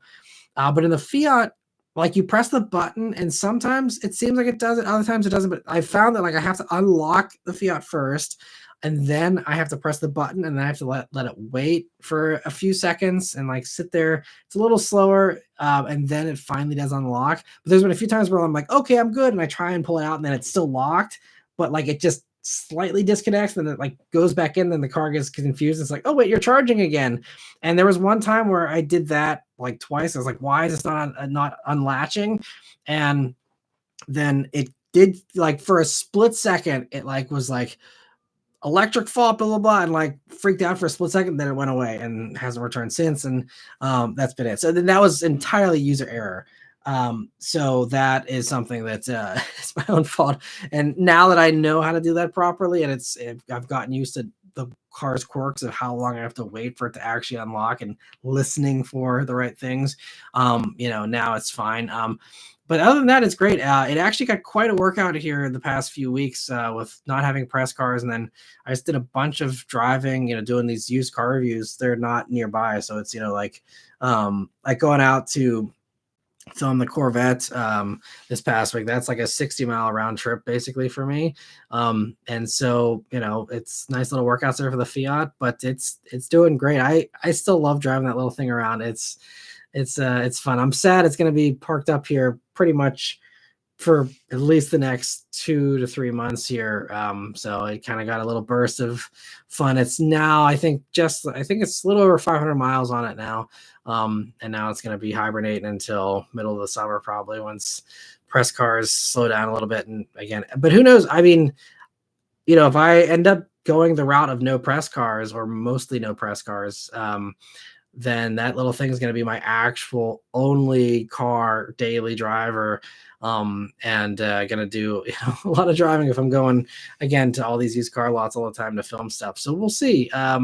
I may end up blowing past the 5,000 mile a year limit that I have here for the lease, in which case I'll just buy it out. I'm almost certain I'm going to buy it out anyway at the end of the 3.5 years, because the buyout for that is like 16,000 and change. I think it's like 16,300 for the lease buyout.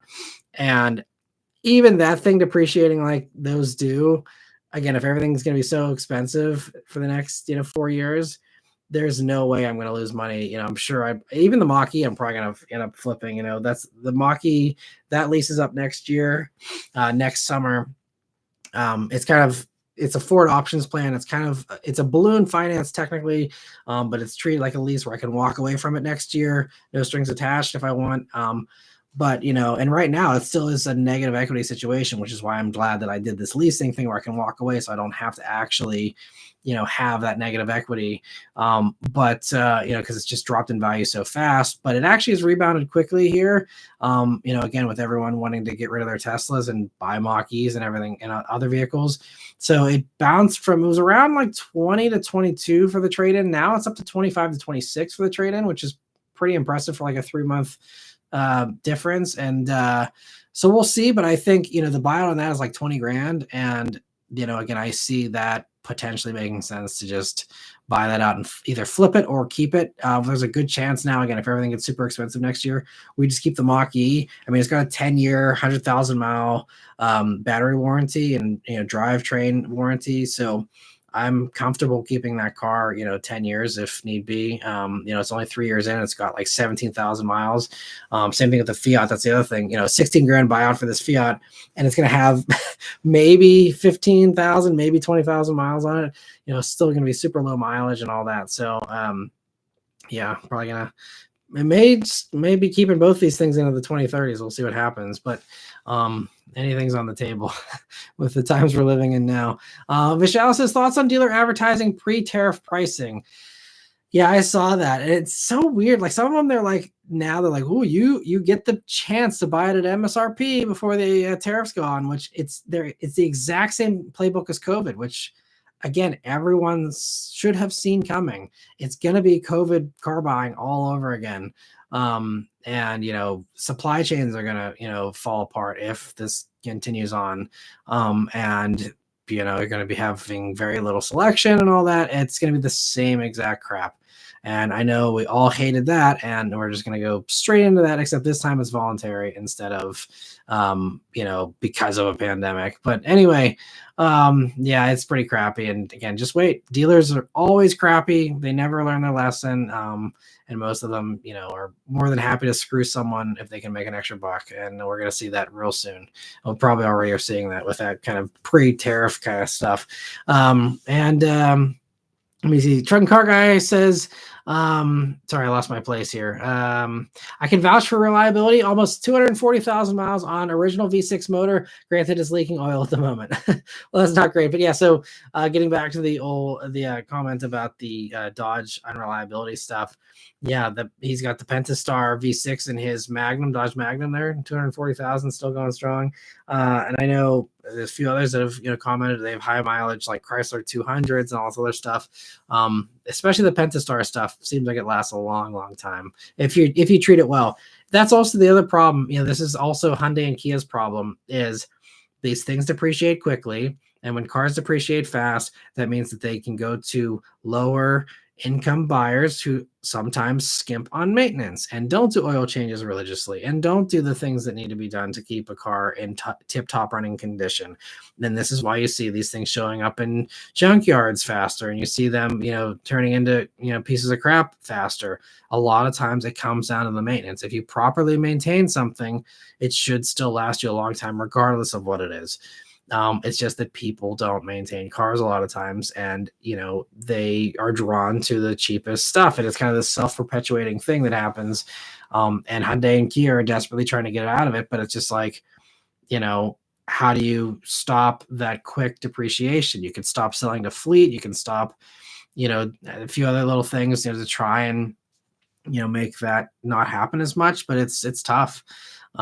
So yeah, we'll see how things, I think that might be something that gets shuffled here in the next few years too, potentially, of, if the stuff that usually depreciates faster, becomes more appealing, because it's like, oh, those are the cheaper ones now. And you see more and more people going to those vehicles. You might get some people who maybe, still are crunched on money, but maybe aren't that traditional buyer that is comfortable skipping maintenance or something. And you get maybe, some other owners that do take better care of these things, and maybe that'll help to lift those things a little bit more. We'll have to see too. It's interesting. But let me see. Two says procrastinate's not ready for the basement. Yeah, two is still keeping the basement lore going for anyone who's unfamiliar. That is where two is apparently, I think, locked up with the old Super Dorks fan and someone else. I don't remember. I think maybe Kyle is an honorary basement dweller. I don't know. But anyway, let me see. Dane says, what effect do you think these tariffs can have on used car prices? Like everyone's kind of been talking about, and I already kind of mentioned here, it's going to just be, everything's going to get, boosted by roughly 25% or thereabouts. Same thing. If people can't afford the new stuff, they're going to go to used, and it's just a supply and demand thing. You have more demand now for used. That's going to drive up the price of those. So, obviously it will be a savings, but it's going to be, only a savings if you consider, the higher prices of all the new stuff. It's not going to, when you go and shop on, Auto Trader or whatever and see, oh man, all this stuff was way cheaper, a few months ago, like, that's not going to get any better. And that's the sad thing about all this stuff, is it's not going to go back down. It's going to stay elevated. Because there's really no way for it to reverse itself unless you have deflation, which is a whole nother can of worms. So it's used stuff is gonna, I guess why I told everyone, it sounds like, Hyundai said they're locking in MSRP for the next 2 months, and June 2nd is when MSRP is not guaranteed for Hyundai as far as what their current pricing is. And I know, Ford's doing this employee pricing thing to try and make the money while they can and sell the stuff while they can, because they know no one's going to go for it in a few months unless everything's expensive. So, I think, Ford's trying to just clear out the lots, I guess, and they don't care about not having any inventory the rest of the year. But yeah, you gotta, if you need a car, or if you want a car, or if you're on the fence, definitely get one ASAP here, because it's not going to get any better. At the very least, things will stay the same, and you'll at least still have the car you needed or wanted, but it's not going to get any better, and it's almost certainly going to get worse as far as pricing goes for everything. And Harsher says, did you hear Rivian launched their own micro-mobility arm called Also? The CEO of Rivian created this company because even he admitted that in most situations, big trucks and SUVs don't make sense. Interesting. I didn't hear about the reasoning. I did briefly hear him kind of talking about that. And I was talking to someone else about this this past week as well, about how if used stuff gets too expensive as well, we could see more people going into motorcycles and, all that kind of stuff as well. So I think it makes sense to do the micromobility stuff and get into, what can be cheaper, what can be, smaller, and and again, we see other countries all around the world that have massive, biking populations. And I think, certain parts of America geographically, that's just not possible. But, I think when we're talking about, the cities and suburbs, even in some cases, I think you can see a lot more motorbike kind of adoption. get your Groms now. You can flip them for way more in a few years. Maybe we'll see if things truly get that bad. But yeah, I think that makes a lot of sense. Harsha says, so now he wants to make e-bikes, scooters, and tiny cars using Rivian battery tech and motor designs. That sounds really smart. Yeah, I think Rivian, they've made some really smart comments. It drives me crazy they won't do CarPlay and Android Auto and their stuff. But aside from that, I think that Rivian CEO seems to be a very smart person. I mean, he's the one that said, like, all these companies that are backpedaling on EVs right now, it might pay off for the next couple of years here. But, once we hit the 2030s and, assuming we have things flip the other way, everyone's going to be caught, with their pants around their ankles and like not having, the stuff that they need to sell, for the 2030s, because again, this stuff takes a while to develop and you can't just, do a half-hearted effort if you want to have competitive products once that stuff is, needed here in the future. So, yeah, it makes a lot of sense as far as the mobility stuff. And let me see. Kraken says, I drove my friend's Trax 2 weeks ago and it drove really nice. Handled and rode well. Interior felt nice and it didn't feel like a turd. Only complaint I had was the trans likes to be in the high gear. Gotcha. Interesting. Yeah, I did the initial launch for Trax, but I have not spent a week with one. I'm actually getting one here this week to have for a week. And again, another car that I was very excited about when they offered it to me, like, hey, do you want a Trax? I'm like, yes, affordable cars.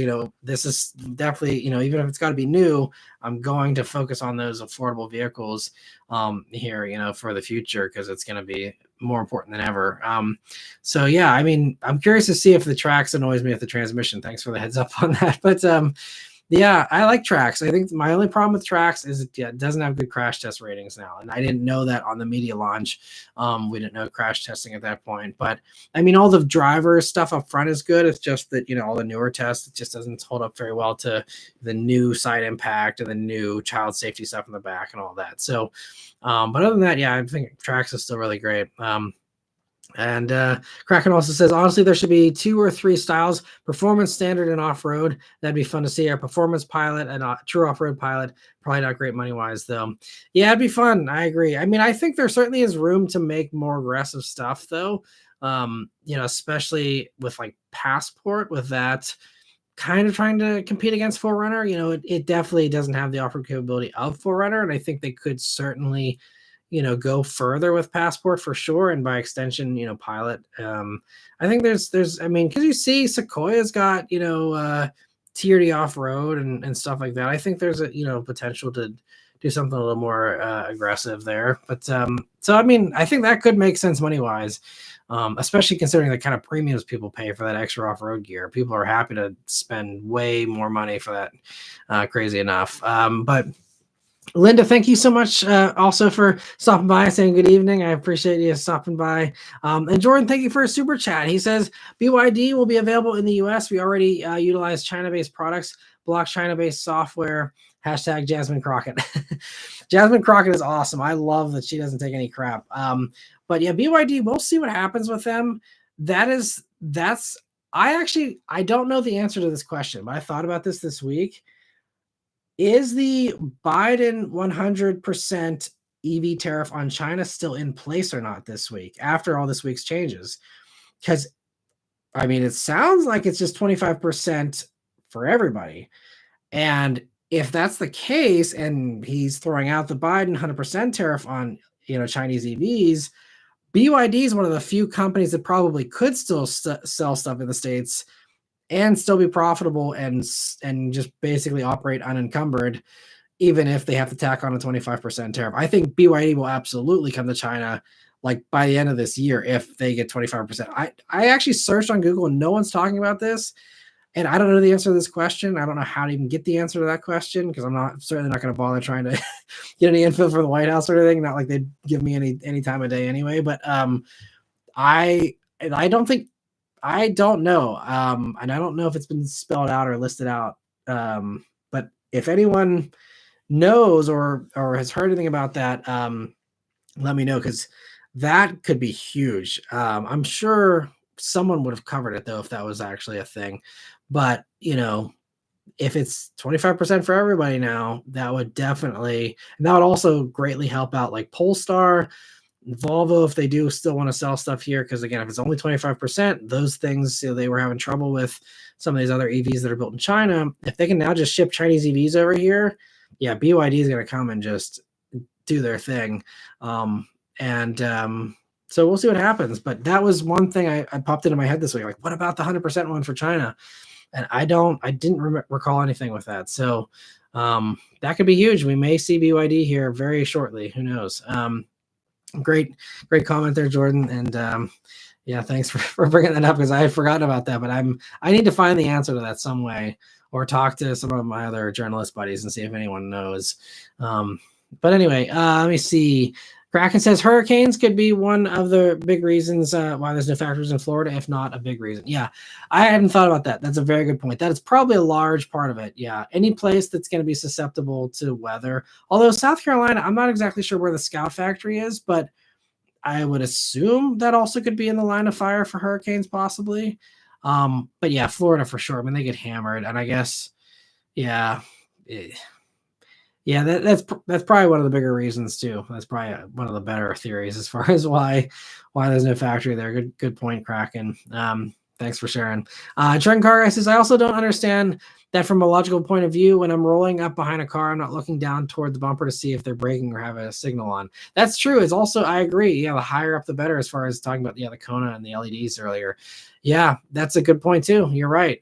Especially for truckers and stuff like that, you want that nice and high. I mean, they still have the third brake light up there, but still, you would think you want to have that, as high off the ground as you can. It's interesting. Yeah, good point. Harsher says, I saw the new refresh of the Model Y in red. It looks so bland now. It looks like a bigger Kona. My 23 Model Y looks more unique in my opinion. They put the reverse lights on the bottom of the bumper, which was a stupid move. Interesting. Yeah, I mean, I really wonder what's going to happen with new Model Y because of the exodus here. Like, is it going to actually sell well? Obviously, there's still going to be some people buying them, but I kind of wonder about that. I mean, it's going to be nice improvements, again, from an objective car reviewer standpoint.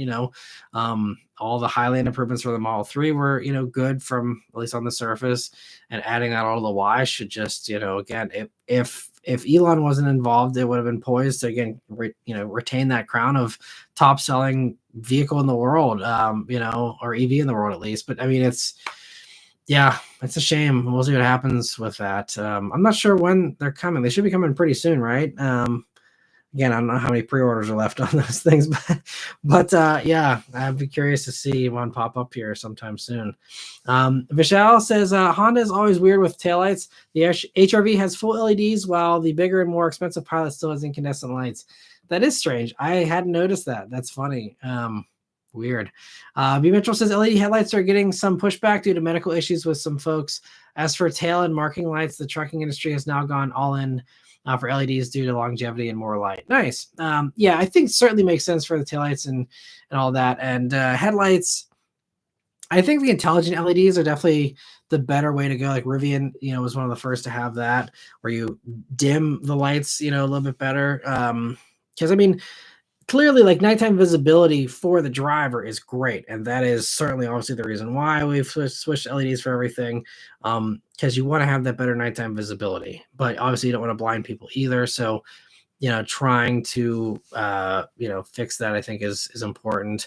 But I think there just needs to be newer and better regulations on lights. Whether it's, again, the intelligent dimming. I mean, there's so many things that are so limited. Like the Rivian stuff, it's kind of amazing we even have that here, because Volkswagen and Porsche and Audi and all of them, they've had the matrix LEDs for years, but they've always been dumbed down units for the States because of our old laws that have these weird stipulations as far as what lights can and can't do.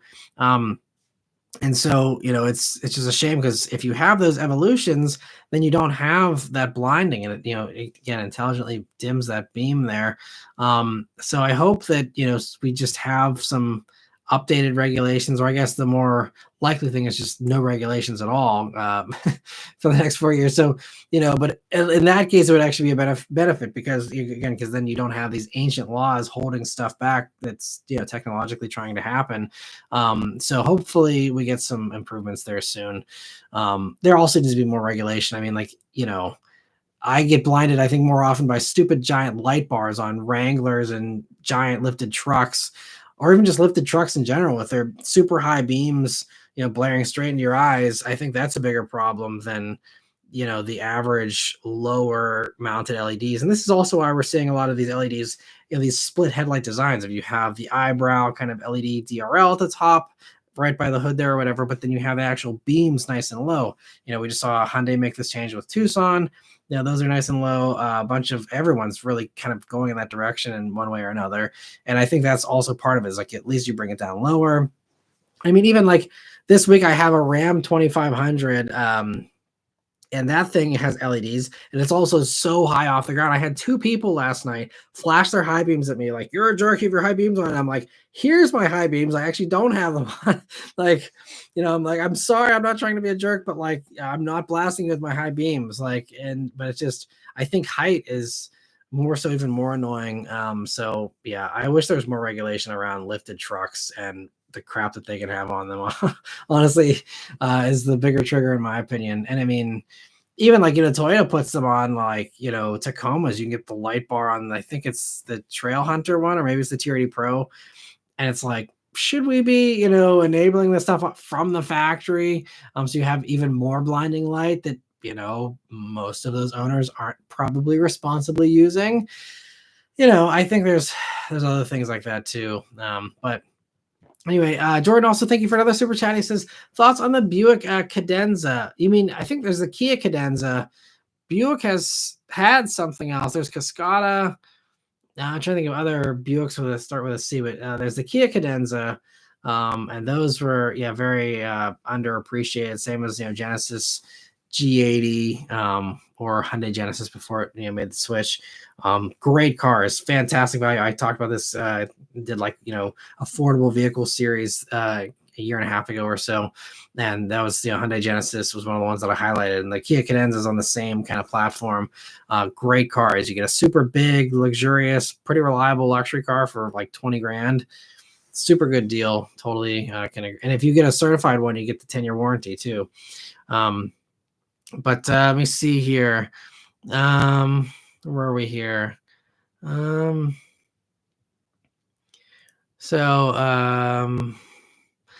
says, here's an idea: GR Corolla motor as the base model Mark 6 Supra. That'd be cool. Yeah.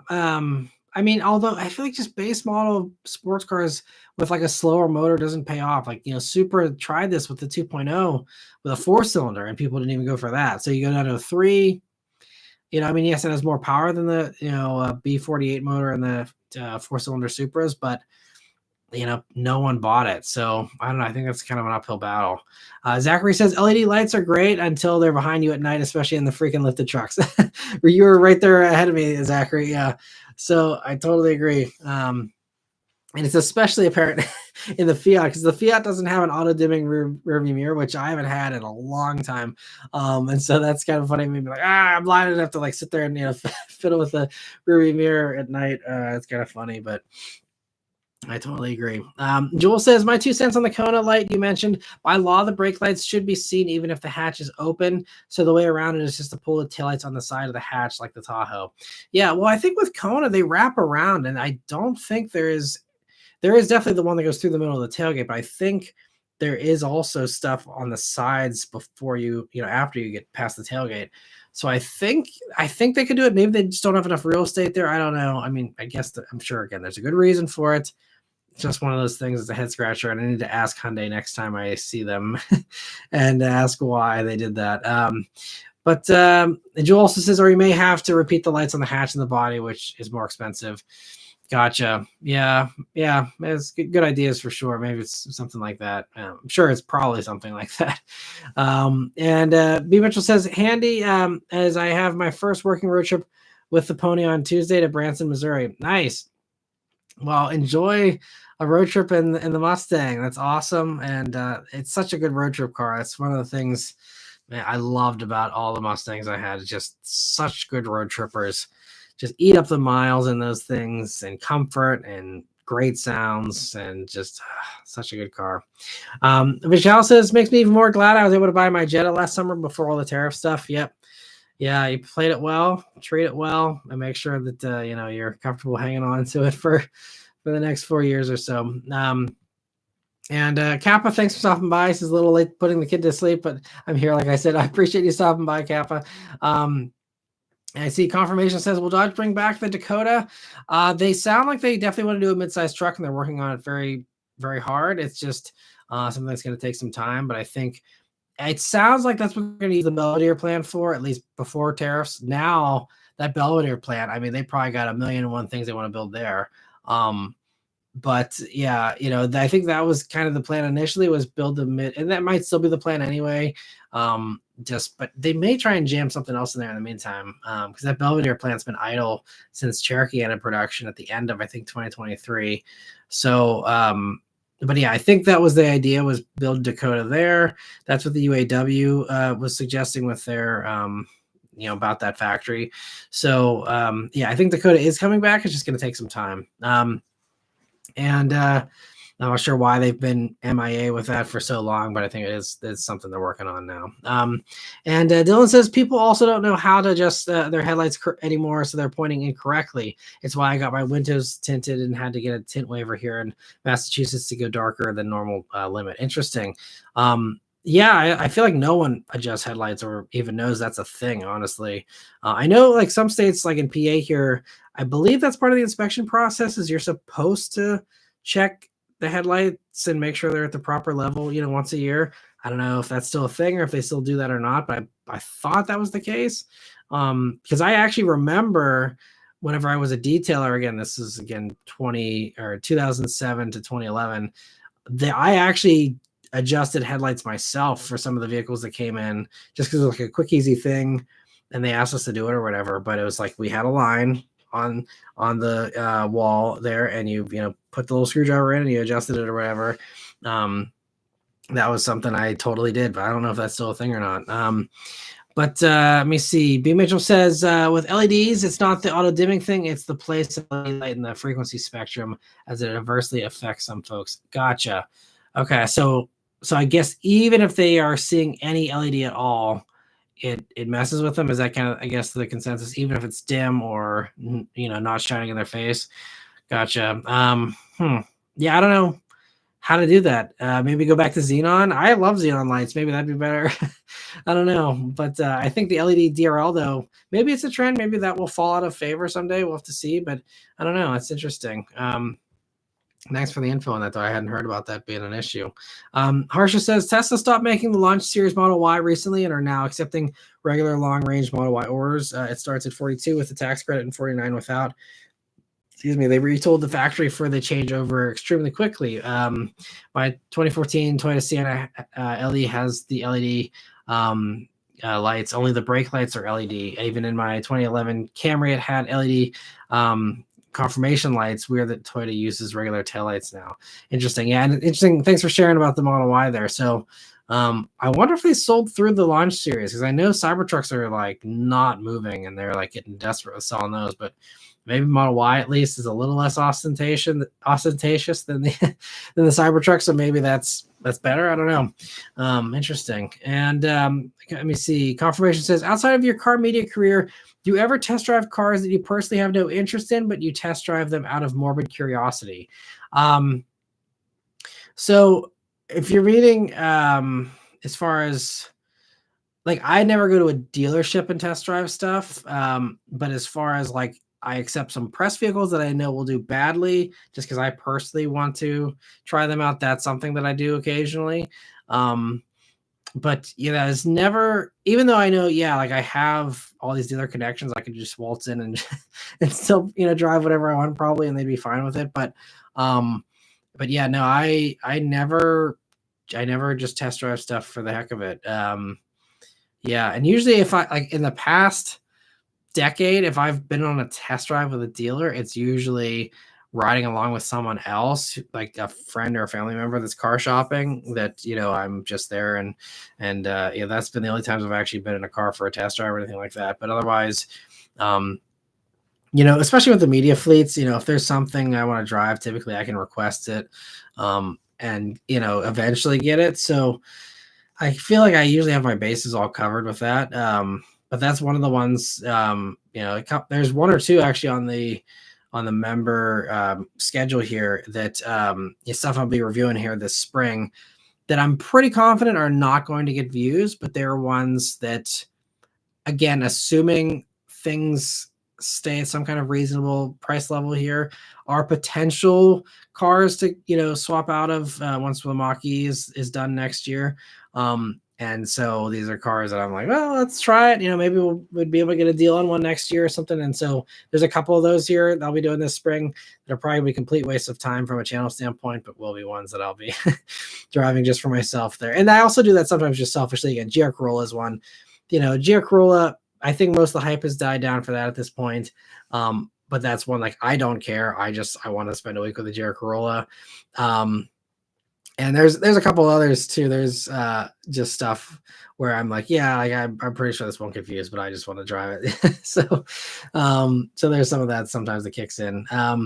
But Notorious CRG, thank you so much for a super chat. He says Matt's still at it. Went to Walmart and back. Appreciate you. Well, thanks for coming back on here. And yeah, I don't know if you guys had any crazy shopping experiences this weekend, but man, I went to the mall yesterday because my sister and her husband bought new iPhones because, again, they don't want to pay 25% more here in the next couple of months. So they went out and got new phones yesterday.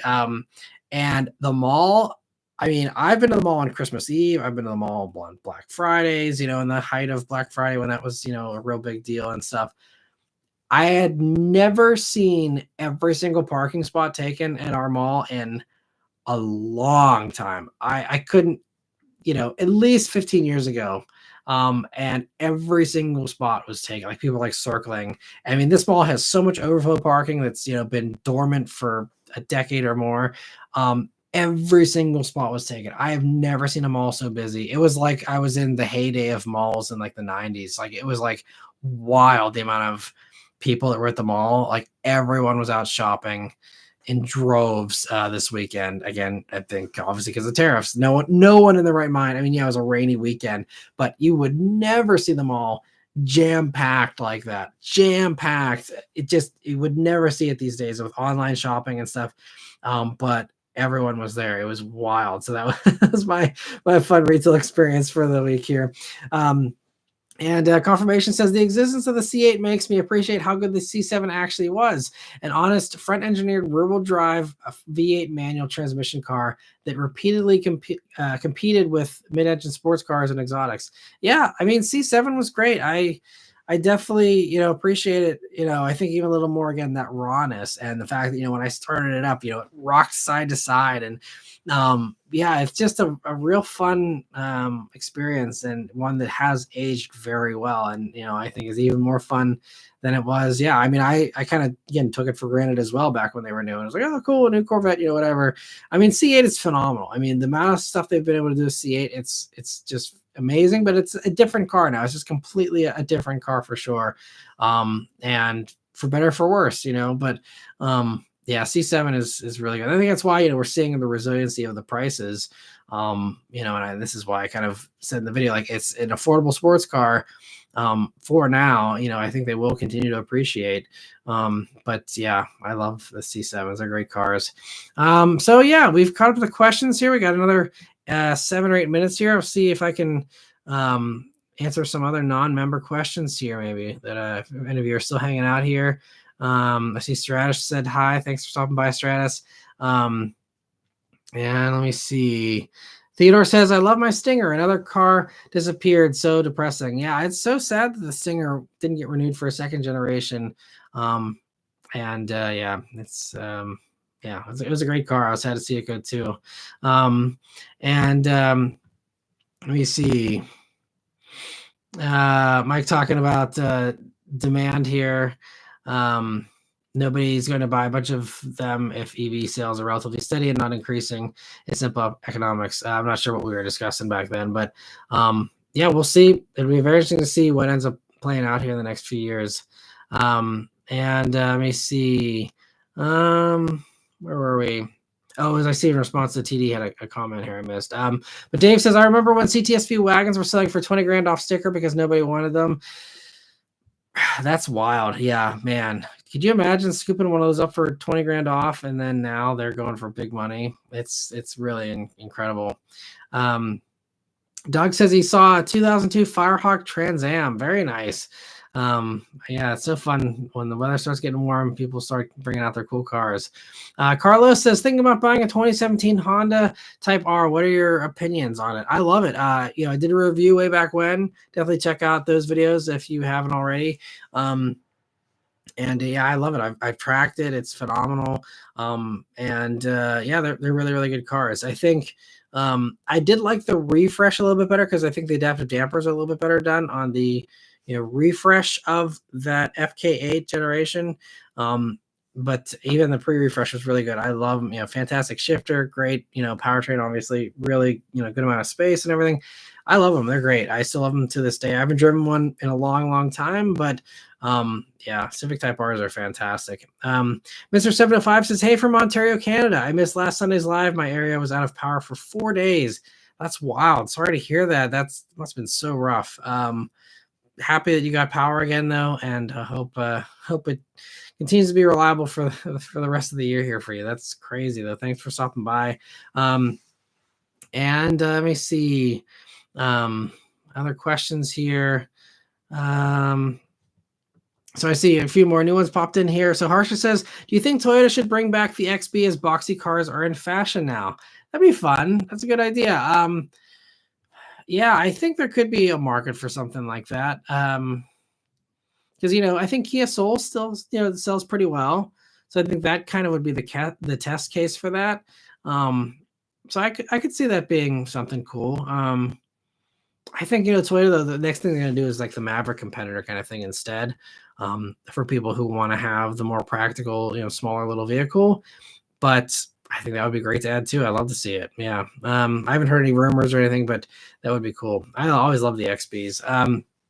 Notorious ERG says, while Tesla is still associated with Leon, the sales of Tesla will continue to crater. They need to get rid of the guy. Yeah, I think it seems like that's the obvious solution, but I think he's just been so much a part of Tesla for so long that it's a tough cut to make. But if they really want the company to do well, I think that's really what they got to do. And I think it's just going to have to be a little bit of soul searching for Elon as well of, is this the hill he wants to die on? Is, the government stuff? Maybe. And if that's the case, then that's fine. He's free to do whatever he wants, but, it's going to come at the expense of his wealth in some ways, at least short term. And certainly, the legacy of these car companies that he no longer will be able to steer, at least directly. So yeah, we'll see what happens. Confirmation says, story time. I was a sophomore in high school when Pontiac showed the G8 sport truck at the 2008 New York Auto Show. My dad said if you get straight A's and save up $5 grand, he would put in the rest. Part 2 coming. He would put in the rest of the money to buy it. 1 year later, after I saved the money and got my grades, Pontiac canceled it. It still makes me sad sometimes. I was so close to a Holden Ute. Oh man, that sucks. That's a wild story though. Yeah, I was actually just looking back through about a week or two ago some of my old car show pictures from the Pittsburgh Auto Show here in like 2007, 2008. And seeing like the Dodge Challenger concept car and seeing the G8 when it was brand new for the regular version and all that. And, but yeah, I remember that now. Yeah, they were going to bring the Ute here and then they canceled it, right? Just because I think they canceled it. It was around just the recession when they canceled Pontiac in general. So many cool things could have been. Pontiac still, it's a shame. They could have really had such an amazing future, I think. And Kang says, yo, Matt, you're my favorite car show guy. I appreciate that, Kang. Thanks for watching. And yeah, I'm glad you enjoy the videos. And thanks for stopping by here.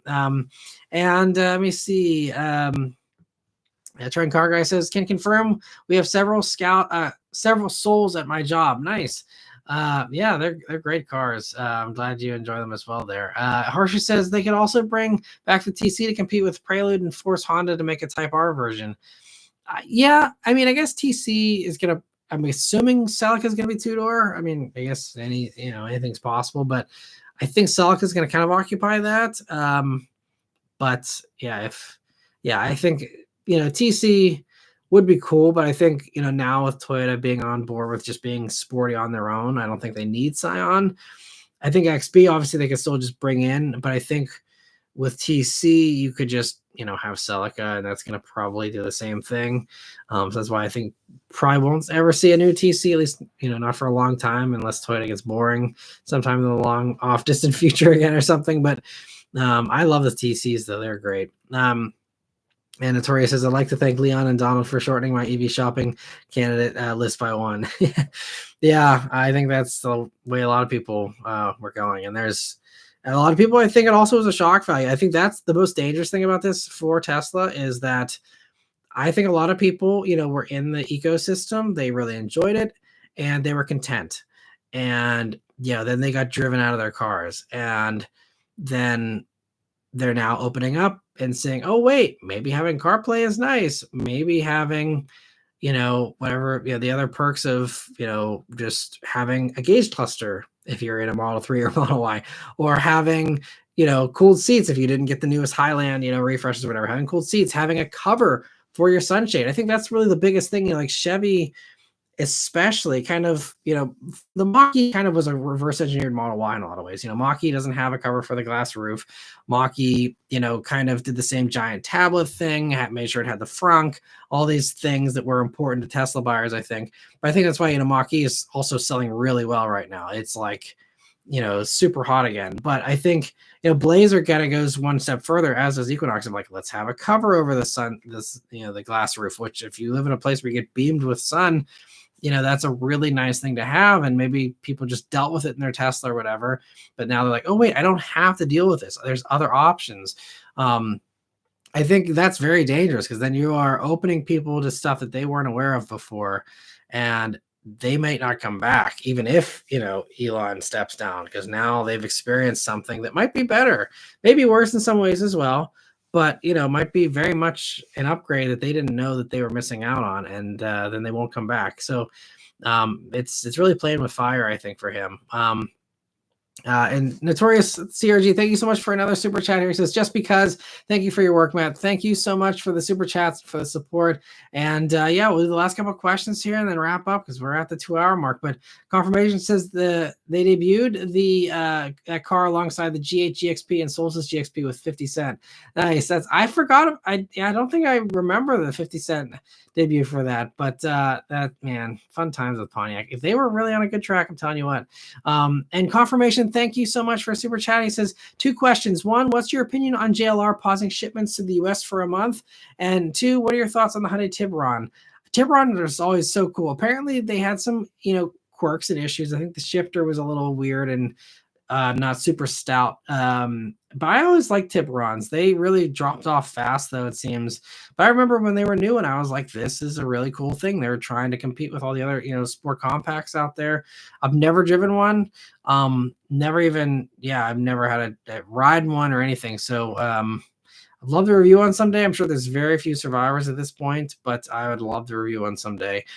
As far as JLR pausing shipments, I heard about that from someone else. I tried to look around. I don't know. I'm not sure where people heard that. I'm assuming it's true. It certainly makes sense, but I wasn't able to confirm that myself. But if it is in fact true, I think it makes sense. Jag is kind of at a convenient point to pause shipments anyway right now because, they're in this transition where they don't have anything in production. Everything that's being shipped right now for Jag is all old stuff that they, from the factory that I believe quit making cars towards the end of last year. So that's, it's really just the Land Rover stuff, which Land Rover does, do a good business here. But, I don't think there's a single thing, right, built in the US. And, it makes sense to say, well, we're not going to bring in a bunch of cars that no one's going to buy at 25% higher. So the safe thing to do is pause and sit on your hands and see, is this storm going to pass? And if it's not, then do they leave the market? I don't think they want to, obviously, but, I think they could still sell some of the high-end stuff. You're talking about the autobiographies and stuff like that. Those people are going to be fine paying 25% more probably. But, could we see Land Rover drop Evoque, possibly drop Velar, and just only have Range Rover and maybe Defender.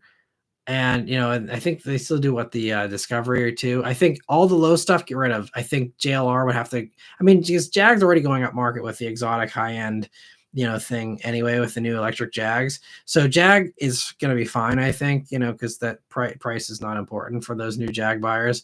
But I think for Land Rover, we could see it go only high end stuff, Range Rover and Defender only. And that's it. And, so I think they want to probably pause, the Evokes and all those immediately and probably won't return if things stay the way they are.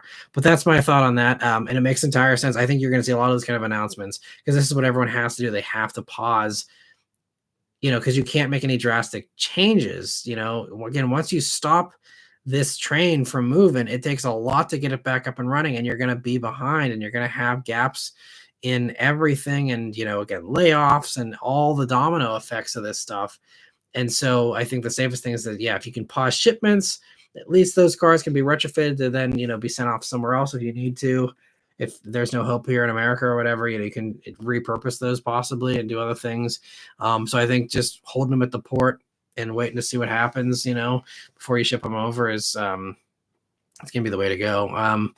So yeah, it's a shame that the UK tariffs, because they have the lower 10%. It's a shame that doesn't extend to the cars, because if it did, that'd be great. Because then, UK, their business would be booming, and that whole country would have a renaissance just because everyone would be like, oh, sweet, let's all, go to the UK for production. Because 10%, I think, it's not ideal, but that I think could be workable for a lot of stuff. Some of the cheaper stuff, again, still might drop out, especially again, low volume sports cars still could be a danger, but I think 10% something a lot of companies would at least try and see, okay, let's see how this goes. Let's see how many people bite at 10% higher.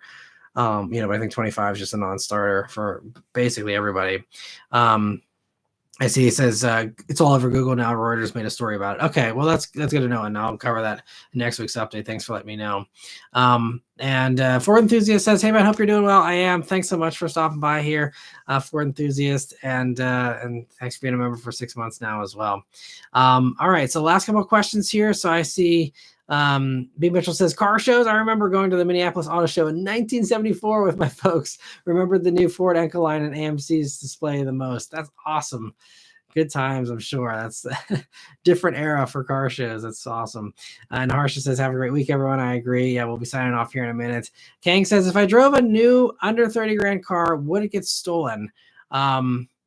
No, I mean, it depends where you live, I suppose, but, make sure you lock it up and, hopefully, I don't know. Yeah, certainly if you're worried about theft, there's lists you can look up, what are the most stolen vehicles, and maybe don't buy something on that list possibly, but, yeah, I think it's going to come down to just where you live, honestly, but hopefully most modern cars, are pretty good with the the anti-theft stuff. I think even the Kia and the Hyundai's finally got that worked out and stuff. So hopefully you'll be good. And let me see. So last couple of questions here. Steven says, thoughts on the new Honda Passport redesign. Are you a fan of the current boxy trend? If so, what are your current favorites? Yeah, I mean, I think Passport has a lot of promise. I'm glad they changed it more than I was expecting. I thought it was going to simply be a shorter Pilot, and there's some actual meaningful changes there. So I'm going to be hopefully reviewing it here sometime this summer. I wasn't invited on the media drive. Yeah, just hoping to, get one here sometime this summer's in the press fleet. But yeah, I'm looking forward to it. And boxy trend, I could take it or leave it. Yeah, I think it's fun to have the adventure kind of thing, even if it's kind of, again, half-hearted as far as the actual capability. I think Passport is pretty capable though, for sure. But, yeah, it's fine. I think, favorites, as far as boxy, I do actually like the Santa Fe. I think that's one of my favorites in that trend. That's pretty cool and also just so functional, so spacious, and really a good family vehicle. But yeah, other boxy stuff. I mean, I do love the actual Defender, Land Rover Defenders. It's obviously been around for a while, but every time I see a Defender, even all these years later, I'm like, man, it still looks so good. So that's probably one of my other favorites too. And Vinny, thank you so much for gifting memberships. I really appreciate that. Happy to see the confirmation was able to get back into the club here, as was Newton TY. So thanks so much, Vinny, for your generosity. I really appreciate it. All right. So I see Mama Lon 30 says, "Man, I pulled the trigger on a 2023 M340i a few weeks ago. Your videos helped out a lot on making a decision. Thanks. I'm so happy it helped you, and I'm glad you found the video. Thanks for watching it, and yeah, I hope you have a great time there with the M340i. And that's why I do the channel, is to help people find a car they'll love. So thank you so much for letting me know about that. That's always the greatest motivator for me. So thanks so much." And Joe says, "Thoughts on a 2022-ish WRX in the low 20s?" I think at that price point, it makes a lot of sense. It's a very tempting car. It's a lot of car for the money, and especially if you want a mod, it sounds like it's a really good car to get a lot of performance out of if you do want to go that route. So yeah, at that price point, hard to argue against. I think, again, I don't love WRX. You can go watch all my week with videos on the WRX to hear my updated thoughts on it. It still has some flaws. I'd have to do, some adjustments to it myself, I think, just to, you know, just make it a little quieter, because I hate the cold start is so drony. It's the droniest factory cold start I've ever encountered. It's just so there's little things like that. But if you're talking low 20s for a nicely, pretty low mileage used one, that's a really good value. I mean, that's a lot of power, a lot of performance for the money. So I think that's a good buy. And Mama Lon, thank you so much for a super chat as well. I really appreciate the generosity. And yeah, so we'll leave it there. I think everyone else is saying farewell here. So yeah, have a great week, everyone. I see Harsha says you can get a new Z for less than a Miata. Yeah, I see that they have been getting some discounts on Z's, which is good to see, thankfully. But yeah. All right. So yeah, thanks so much, everyone. I see Kappa says hope everyone has a great week as well. And thank you, Matt, for being so real all the time. That's why I love you, man. I appreciate that. Thank you all so much for hanging out here on a Sunday night. Hope you have a great week. And yeah, we'll see you guys on the next one. Stay tuned again tomorrow. Very fun review coming tomorrow, and some good stuff here for sure the whole spring, but definitely tomorrow. Stay tuned if you enjoy my reactions. So anyway, thank you all very much for watching. I'll see you guys on the next one. Take care. Find my end button here.